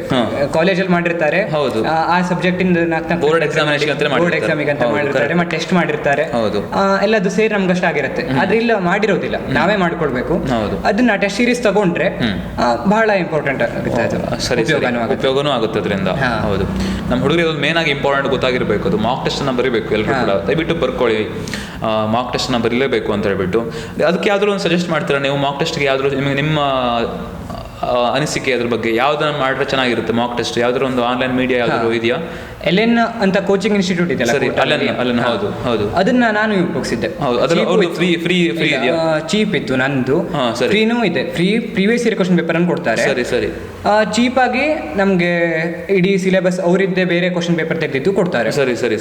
ಅದನ್ನ ಯೂಸ್ ಮಾಡಿದ್ದೆ ನಿಮ್ಗೆ ಹೆಲ್ಪ್ ಆಗಿದೆ? ಚೀಪ್ ಇದೆ, ಒಂದ್ 2,000 ರೂಪಾಯಿ 3,000 ರೂಪಾಯಿ ಇದೆ. ಅದನ್ನ ಆರಾಮ್ ಪರ್ಚೇಸ್ ಮಾಡುವಂತ ಇದೆ. ಅದು ಅದಕ್ಕೆ ಅಮೌಂಟ್ ಜಾಸ್ತಿ ಅಲ್ಲ, ವರ್ತ್ ಇದೆ. ಹೌದು. ಸರಿ ಆಯ್ತು. ಹಾಗಾದ್ರೆ ಮಾಕ್ ಟೆಸ್ಟ್ ಬಗ್ಗೆ ನೀವು ಎಂತ ಹೇಳಿದ್ರಿ. ಈಗ ನಾವು ಬರೀ ಸ್ಟಡೀಸ್ ಬಗ್ಗೆ ನಾವು ಜಾಸ್ತಿ ಮಾತಾಡೋದು ಬೇಡ ಆನಂದ್. ಯಾಕೆಂತಂದ್ರೆ ಸ್ಟಡೀಸ್ ಜೊತೆಗೆ ನಮ್ಗೆ ಸ್ವಲ್ಪ ಏನಾದ್ರು ಬೇರೆ ಒಂದು ಏನೋ ಸಂಗೀತ ಇರಬಹುದು, ಅಥವಾ ಆತರ ನಿಮ್ಗೆ ಏನಾದ್ರು ಹಾಬೀಸ್ ಇತ್ತ ಏನಾದ್ರು? ಹೌದು, ನಾನು ಹಿಂಗೆ 10th ಇಂದ ಶುರು ಮಾಡಿದ್ದೆ ಅದನ್ನ, ತಬ್ಲಾ ಬಾರಿಸೋದನ್ನ 10th ಇಂದ ಶುರು ಮಾಡಿದ್ದೆ. ಸರಿ. ತಬ್ಲಾವನ್ನ ಬಾರಿಸ್ತೇನೆ. ಅನಂತ್ ಹೆಗಡೆ ವಾಡ್ಕರ್ ಅವ್ರ ಹತ್ರ ಪ್ರಾಕ್ಟೀಸ್ ಮಾಡ್ತೇನೆ. ಸರಿ. ಅದನ್ನ ನಾನು 10th ಅಥವಾ PUC ಇಲ್ಲುವ ಜೆಇಗೆ ಹೇಳಿ ಪ್ರಿಪೇರ್ ಆಗ್ತಾ ಇದ್ದಾಗೂ ಬಿಡ್ಲಿಲ್ಲ ನಾನು ಅದನ್ನ. 10th ಅಲ್ಲೂ ಎಲ್ಲರೂ ಬಿಡೋ ಟೈಮಲ್ಲಿ ನಾನು ಸೇರ್ಕೊಂಡಿದ್ದು. 10th ಅಂದ್ ಕೂಡ ಎಲ್ಲರೂ ಬಿಡ್ತಾರಲ್ಲ ಸುಮಾರಿಗೆ, ಓದ್ಬೇಕು ಅಂತ ಹೇಳ್ಕೊಬಿಟ್ಟು, ಹಂಗೆ ಬಿಡಬಾರ್ದು. ನಮ್ಗೆ ಮನ್ಸಿಗೆ ಒಂದ್ ಸ್ವಲ್ಪ ರಿಲ್ಯಾಕ್ಸೇಷನ್ ಸಿಗೋದೇ ಅದರಿಂದ. ಅದು ಟಿವಿ ನೋಡೋದ್ರಿಗಿಂತ ಅದು ಒಳ್ಳೇದು ಸಿಕ್ಕಾಪಟ್ಟೆ. ಅನುಭವಿಸ್ತೀರಾ ಅಂತ, ಅದನ್ನ ಅನುಭವಿಸ್ ಮಾಡೋದಕ್ಕೆ ಆಟೋಮೆಟಿಕ್ಲಿ ಎಲ್ಲದೂ ಕೂಡ ರಿಲ್ಯಾಕ್ಸೇಷನ್ ಬಂದೇ ಬಿಡುತ್ತೆ. ಫಿಸಿಕಲ್ ಆಕ್ಟಿವಿಟೀಸು ಆಗದಂಗ ಆಗುತ್ತೆ, ನಾವು ಅಲ್ಲಿ ಹೋಗ್ತೇವೆ, ಸೋಷಿಯಲೈಸ್ ಆಗ್ತೇವೆ. ಅದು ಟಿವಿ ನೋಡೋದ್ರಿಗಿಂತ ಅಲ್ಲ, ಅದು ಹೌದು. ಅದೇ ಯಾವ್ದಾದ್ರು ಚೆಸ್ ಏನಾದ್ರು ಆಡ್ತಿದ್ರ ಅಥವಾ ಬೇರೆ ಏನಾದ್ರು? ಚೆಸ್ ಒಂದ್ ಸ್ವಲ್ಪ ಆಡ್ತಿದ್ದೆ. TT ಅನ್ನ ನಾನು ಮೊದಲಿಂದ ಆಡ್ತಿದ್ದೆ. ಇಲ್ಲಿ MSc ಬಂದ್ಮೇಲೆ ಒಂದ್ ಸ್ವಲ್ಪ ಕಡಿಮೆ ಆಗಿತ್ತು, ಅಲ್ಲಿ ಪಾರ್ಟ್ನರ್ಸ್ ಯಾರು ಸಿಗ್ಲಿಲ್ಲ ಆಗಿತ್ತು, ಅದಕ್ಕೆ ಕಡಿಮೆ ಮಾಡಿದ್ದೆ. ಆದ್ರೆ 10th ವರೆಗೆ ಆಡ್ತಿದ್ದೆ, ಚಲೋ ದಿವ್ಸನೂ ಆಡ್ತಿದ್ದೆ. ಆದ್ರೆ ಸಿಕ್ಕಾಪಟ್ಟೆ ಸುಸ್ತಾಗ್ತಾ ಇತ್ತು. ಅಂದ್ರೆ ಯಾವ್ದಾದ್ರು ಈಗ ಬ್ಯಾಡ್ಮಿಂಟನ್ ದಿವಸ ಆಡ್ಲಿಕ್ಕೆ ಹೋದ್ರೆ ಸಿಕ್ಕಾಪಟ್ಟೆ ಸುಸ್ತಾಗಿ ಮನ್ಕೂ ಬಿಡ್ತಾರೆ. ಅಂದ್ರೆ ಅಂತದನ್ನ ಬಿಡ್ಲಿಕ್ಕೆ ಹೌದು, ಅದು ಬಿಡ್ಬೇಕು. ಓದ್ಲಿಕ್ಕೆ ಆಗೋದಿಲ್ಲ, ಟೈಮ್ ಸಿಗೋದಿಲ್ಲ ಹಂಗಾದ್ರೆ. ಆದ್ರೆ ಈ ತಬ್ಲಾ ಅಥವಾ ಇನ್ಸ್ಟ್ರೂಮೆಂಟ್ ಮ್ಯೂಸಿಕ್ ಅದೆಲ್ಲ ಬಿಟ್ಕೊಡ್ಬಾರ್ದು, ನಮ್ಗೆ ರಿಲ್ಯಾಕ್ಸೇಷನ್ ಆಗುತ್ತೆ. ಫಿಸಿಕಲಿ ಸ್ಟ್ರೇನು ಆಗೋದಿಲ್ಲ. ಅದಕ್ಕೆ ಟೈಮ್ ಅನ್ನು ಸ್ಪೆಂಡ್ ಮಾಡಿರ್ತೀವಿ, ಒಂದ್ ತಾಸು ಇದಕ್ಕೆ ಸ್ಪೆಂಡ್ ಮಾಡ್ಬಿಟ್ರೆ ನಿಮ್ಗೆ ಇಡೀ ದಿವಸದ ಒಂಥರ ಏನೋ ಸುಸ್ತಿರುತ್ತೆ, ಅಷ್ಟು ಕೂಡ ಅಲ್ಲಿ ಕಳೆದೋಗುತ್ತೆ ಅಂತ ಹೇಳ್ಬಿಟ್ಟು. ಹೌದು, ಹಾಬೀಸ್ ಆರ್ ವೆರಿ ಇಂಪಾರ್ಟೆಂಟ್. ನೋಡಿ, ಆನಂದ್ ಕೂಡ ಅದು ಹಾಬೀಸ್ ಇತ್ತು. ಈಗ ಆನಂದ್, ನಾನೊಂದು ಸ್ಟ್ರೇಟ್ ಫಾರ್ವರ್ಡ್ ಒಂದು ಕ್ವಶನ್ ಅನ್ನ ಕೇಳ್ತೀನಿ. ಈಗ ನಮ್ಮ ಹುಡುಗರು ಈ ಒಂದು ಕಾಂಪಿಟೇಟಿವ್ ಎಕ್ಸಾಮಿನೇಷನ್ಸ್ ಅಲ್ಲಿ ಸಕ್ಸಸ್ ಆಗಬೇಕು ಅಂತ ಹೇಳಿದ್ರೆ ಏನನ್ನು ಮಾಡಬೇಕು, ಏನನ್ನು ಮಾಡಬಾರ್ದು? What are dos and don't dos ಅಂತ ಹೇಳ್ಬಿಟ್ಟು, ಹೌದಾ? ಅದ್ರ ಬಗ್ಗೆ ನೀವೇನು ಹೇಳಕ್ ಇಷ್ಟಪಡ್ತೀರಿ? ಒಂದಷ್ಟು ಪಾಯಿಂಟ್ಸ್. ಇದನ್ನ ಮಾಡ್ರಪ್ಪ, ನಿಮ್ಗೆ ಒಳ್ಳೇದಾಗುತ್ತೆ, ಇದನ್ನ ಮಾಡಬೇಡಿ, ನಾನು ಇದನ್ನ ಮಾಡಿದ್ದೀನಿ, ಅಥವಾ ಅದನ್ನ ಮಾಡಬಾರ್ದ್ರೆ ಚೆನ್ನಾಗಿ ಆಗುತ್ತೆ ಅಂತ ನಂಗೆ ಅನ್ಸುತ್ತೆ. ಈ ಥರದ್ದು ಏನಾದ್ರು ಒಂದಷ್ಟು ಪಾಯಿಂಟ್ಸ್ ಏನಾದ್ರು ಹೇಳ್ಬೋದಾ ನೀವು? ರಿಸ್ಟ್ರಿಕ್ಟ್ ಆಗಬಾರ್ದು ಮೊದಲನೇದಾಗಿ. ಓಕೆ, ಬೌಂಡ್ರಿ ಹಾಕೋಬಾರ್ದು. ಬೋರ್ಡ್ ಎಕ್ಸಾಮ್ ಸಾಕು, ಅಥವಾ CET ಒಂದೇ ಸಾಕು ನಮಗೆ. JEE ನನ್ನ ಹತ್ರ ಆಗೋದೇ ಇಲ್ಲ, ನನಗೆ 5,000 ಒಳಗಡೆ ಬಂದು ಸಾಕು, ಅದೆಲ್ಲ ಮಾಡ್ಕೊಳ್ಳೇಬಾರ್ದು. ಹಂಗೆ ರಿಸ್ಟ್ರಿಕ್ಟ್ ಆಗಬೇಡಿ. ಸರಿ. ಏನ್ ಮಾಡ್ಬೇಕಿದ್ರೆ ರ್ಯಾಂಕ್ 1ಗೆ ಏನ್ ಮಾಡ್ತಾ ಇರಿ. ಸರಿ. ಅಷ್ಟು ಕೆಪಾಸಿಟಿ ನಮ್ಮ ಹತ್ರ ಇರುತ್ತೆ, ಎಲ್ಲರ ಹತ್ರ ಇರುತ್ತೆ. ಇಂಟ್ರೆಸ್ಟ್ ಇದ್ರೆ ಆರಾಮ್ ಮಾಡ್ಬೋದು ಅದನ್ನ. ಅಷ್ಟು ವರ್ಕ್ ಮಾಡಿದ್ರೆ ಎಲ್ಲರ ಹತ್ರ ಚಾನ್ಸಸ್ ಇರುತ್ತೆ.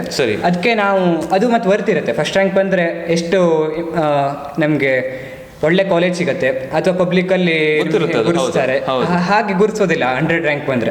ಅದಕ್ಕೆ ನಾವು ಏನ್ ಮಾಡ್ಬೇಕಿದ್ರೆ ಫಸ್ಟ್ ರ್ಯಾಂಕಿಗೆ ಏನ್ ಮಾಡ್ಕೊಳ್ಳಿ ಮೊದಲನೇದಾಗಿ. ಕಡೆಗೆ ಸೋಷಿಯಲ್ ಮೀಡಿಯಾಸ್ ಅನ್ನ ಆದಷ್ಟು ಕಡಿಮೆ ಮಾಡಿ ಯೂಸ್ ಮಾಡಿ.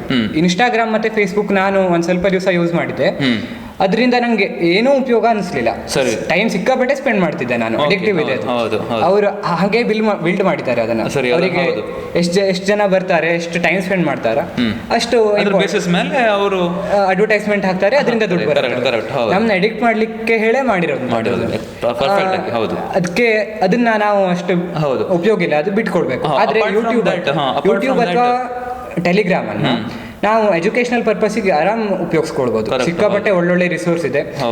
ಯಾವ್ಯಾವ ಬುಕ್ ಓದಬೇಕು ಹೇಳೋದ್ರಿಂದನೂ ನಾನು ಸುಮಾರು ಯೂಟ್ಯೂಬ್ ಅಥವಾ ಕೋರಾದಿಂದನೇ ಕಲ್ತ್ಕೊಂಡು. ಸರಿ ಕೋರಾದಲ್ಲಿ ನಾನು ಸುಮಾರು ಫಾಲೋ ಮಾಡ್ತೀನಿ. ಕೋರಾ ಅಂತ ಒಂದಿದೆ, ಅದನ್ನು ಕೂಡ ಯೂಸ್ ಮಾಡ್ಕೊಳ್ಳಿ. ಯಾಕಂದ್ರೆ ತುಂಬಾ ಎಕ್ಸ್ಪರ್ಟ್ಸ್ ಅಲ್ಲಿ ಆನ್ಸರ್ ಮಾಡ್ತಾ ಇರ್ತಾರೆ. ಪ್ರೀವಿಯಸ್ ಇಯರ್ ಇನ್ ಟಾಪರ್ಸ್, ಫಸ್ಟ್ ರ್ಯಾಂಕ್ ಬಂದವರು ಎಲ್ಲರೂ ಆಕ್ಟಿವ್ ಇದ್ದು ಆನ್ಸರ್ ಮಾಡ್ತಾರೆ. ತುಂಬಾ ಹೆಲ್ಪ್ ಮಾಡ್ತಾರೆ. ಅದು ಫ್ರೀ ವೇರ್, ಅದು ಡೆಫಿನೆಟ್ ಆಗಿ ಏನೇ ಸಂದೇಹಗಳಿದ್ರು ಕೂಡ ಕ್ಲಿಯರ್ ಆಗುತ್ತೆ ನೋಡಿ. ಅವರು ಯೂಸ್ ಮಾಡ್ತಾ ಇದ್ದಾರೆ. ಅದು ಒಂದ್ ಸ್ವಲ್ಪ ಅಡಿಕ್ಟಿವ್ ಇದೆ, ಆದ್ರೆ ನಮ್ಗೆ ಬೇಕಾಗಿದ್ದಷ್ಟಕ್ಕೆ ಉಪಯೋಗಿಸ್ಕೊಳ್ಬೇಕು. ಟೆಲಿಗ್ರಾಮು ಅಡಿಕ್ಟಿವ್ ಇದೆ, ಯೂಟ್ಯೂಬ್ ಅಡಿಕ್ಟಿವ್ ಇದೆ, ಅದು ಇಲ್ಲ ಅಂತಲ್ಲ. ಆದ್ರೆ ನಮ್ಗೆ ಬೇಕಾದಷ್ಟನ್ನೇ ಉಪಯೋಗಿಸ್ಕೊಂಡು ಒಳ್ಳೇದಕ್ಕೆ ನಾವು ಉಪಯೋಗಿಸ್ಕೊಳ್ಬೇಕು. ಸರಿ.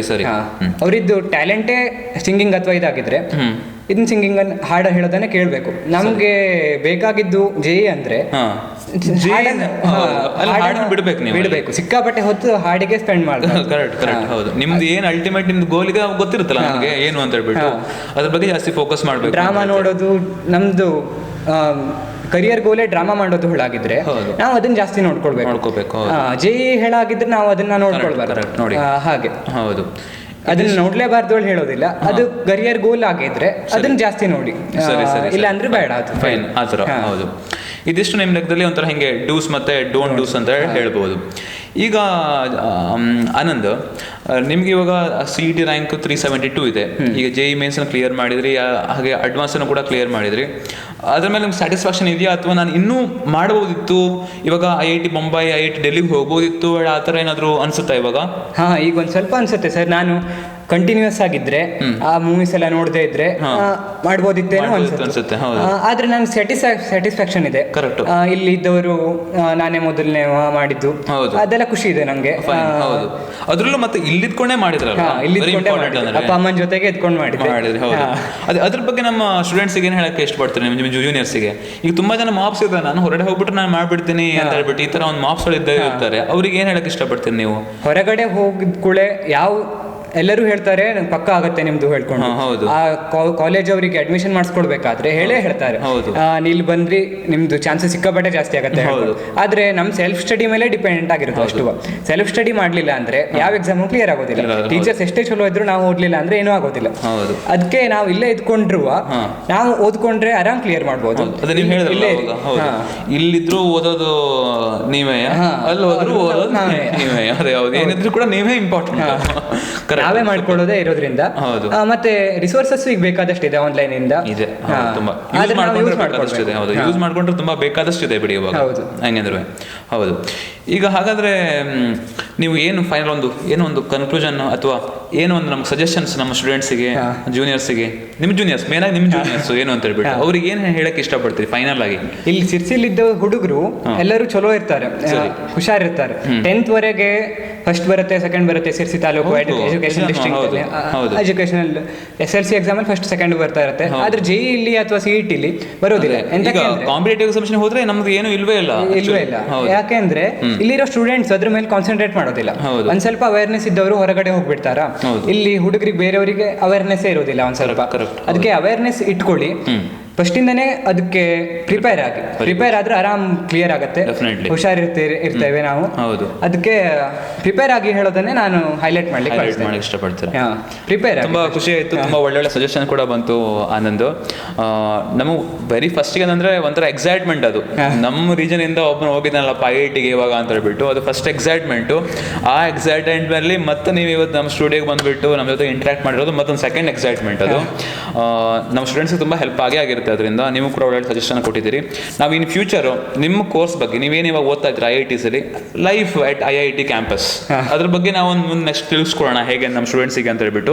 ಯಾಕೆಂದ್ರೆ ಅದರಿಂದ ಸ್ಟೂಡೆಂಟ್ಸ್ಗೆ ಸ್ವಲ್ಪ ಇನ್ಸ್ಪೈರ್ ಆಗಿಬಿಟ್ಟು ನಮಗೆ ನಮ್ಮ ರೀಜನ್ ಇಂದ ಕಳಿಸ್ಬೇಕು, IITC ಕಳಿಸ್ಬೇಕು, NITC ಕಳಿಸ್ಬೇಕು, ಒಳ್ಳೊಳ್ಳೆ ಪಾಪ್ಯುಲರ್ ಇನ್ಸ್ಟಿಟ್ಯೂಟ್ಸ್ ಕಳಿಸ್ಬೇಕು. ಯಾಕೆಂದ್ರೆ ಎಬಿಲಿಟಿ ಇರುತ್ತೆ, ಆ ಎಬಿಲಿಟಿಗೆ ಒಂದು ಪ್ರಚೋದನೆ ಕೊಡುವಂಗೆ ನೀವು ಅವರನ್ನ ರೆಡಿ ಮಾಡಬೇಕು. ನಮ್ಮ ರಿಕ್ವೆಸ್ಟ್ ಅದು ನಮ್ಮ ಕಡೆಯಿಂದ. ನಮ್ಗೆ ಆವಾಗ ನಮ್ಮ ಹತ್ರ ಜಾಯಿನ್ ಆಗ್ಬಿಟ್ಟು ಅಥವಾ ನಿಮ್ಮೆ ಏನೋ ಒಂದು ಯಾವ್ದೋ ಒಂದು ಮೀಡಿಯಾದಲ್ಲ ಒಂದು ಅವ್ರಿಗೆ ಇನ್ಸ್ಪಿರೇಷನ್ ಆಗೋ ತರ, ಈಗ ಆಲ್ರೆಡಿ ನೀವು ಇನ್ಸ್ಪೈರ್ಡ್ ಅಂತ ನಿಜ ಹೇಳ್ಬೇಕು ಅಂದ್ರೆ ತುಂಬಾ ಜನ ಫಾಲೋ ಮಾಡ್ತಿದ್ದಾರೆ ನಿಮ್ಮನ್ನ. ಅದೇ ತರ ಇನ್ನು ಮುಂದೆ ಕೂಡ ನೀವು ಆ ಥರ ಇಟ್ಕೋಬೇಕು. ಅಷ್ಟಾದ್ರೆ ನಿಮ್ಮ ಜೂನಿಯರ್ಸ್ ಡೆಫಿನೆಟ್ಲಿ ನಿಮ್ಮನ್ನು ಫಾಲೋ ಮಾಡ್ತಾರೆ, ಅವರು ಕೂಡ ಒಂದು ಸಕ್ಸಸ್ನ ಕಾಣ್ತಾರೆ ಹೇಳೋದು ನಮ್ಮ ಒಂದು ಅನಿಸಿಕೆ ಅಷ್ಟೇ, ಮತ್ತೇನಿಲ್ಲ. ಎನಿಹೌ ಆನಂದ್, ಇವತ್ತು ನಮ್ಮ ಸ್ಟುಡಿಯೋಗೆ ಬಂದ್ಬಿಟ್ಟು ಈ ಒಂದು ಸೆಷನ್ ಟಾಪರ್ ಸ್ಟಾಕ್ ಅಲ್ಲಿ ಇನ್ವಾಲ್ವ್ ಮಾಡಿಕೊಂಡು ನಿಮ್ಮನ್ನು ಒಳ್ಳೊಳ್ಳೆ ಸಜೆಷನ್ ಕೊಟ್ರಿ. ನಮ್ಮ ಯೂನಿವರ್ಸಿಟಿ ಕೂಡ ಒಳ್ಳೆ ಅಂತ ಒಂದು ಕಲ್ಪನೆ ಹೇಳೋಕ್ಕಿಂತನೂ ಒಂದು ಲೈವ್ ಇಂಟ್ರಾಕ್ಷನ್ ಅವರಿಗೆ ಗೊತ್ತಾಗಿರ್ಬೋದು, ಹಿಂಗಾಗುತ್ತೆ. ಯಾಕಂದರೆ ಅನುಭವ ತುಂಬ ಅಂದರೆ ತುಂಬ ಇಂಪಾರ್ಟೆಂಟು. ಹೀಗಾಗಿ ನಮ್ಮ ಟೀಮ್ ಶುಭದ ಎಜುಕೇಷನ್ ಅಂತ ನಿಮಗೆ ಫಸ್ಟಿಗೆ ನಮಗೆ ಧನ್ಯವಾದಗಳು, ತುಂಬ ಇಂಪಾರ್ಟೆಂಟು. ಅದೇ ಥರ ನಮ್ಮ ಸ್ಟೂಡೆಂಟ್ಸ್ ಕಡೆಯಿಂದ ಕೂಡ ನಿಮ್ಗೆ ಒಂದು ಧನ್ಯವಾದಗಳು. Thank you sir. ಆಯಿತಾ,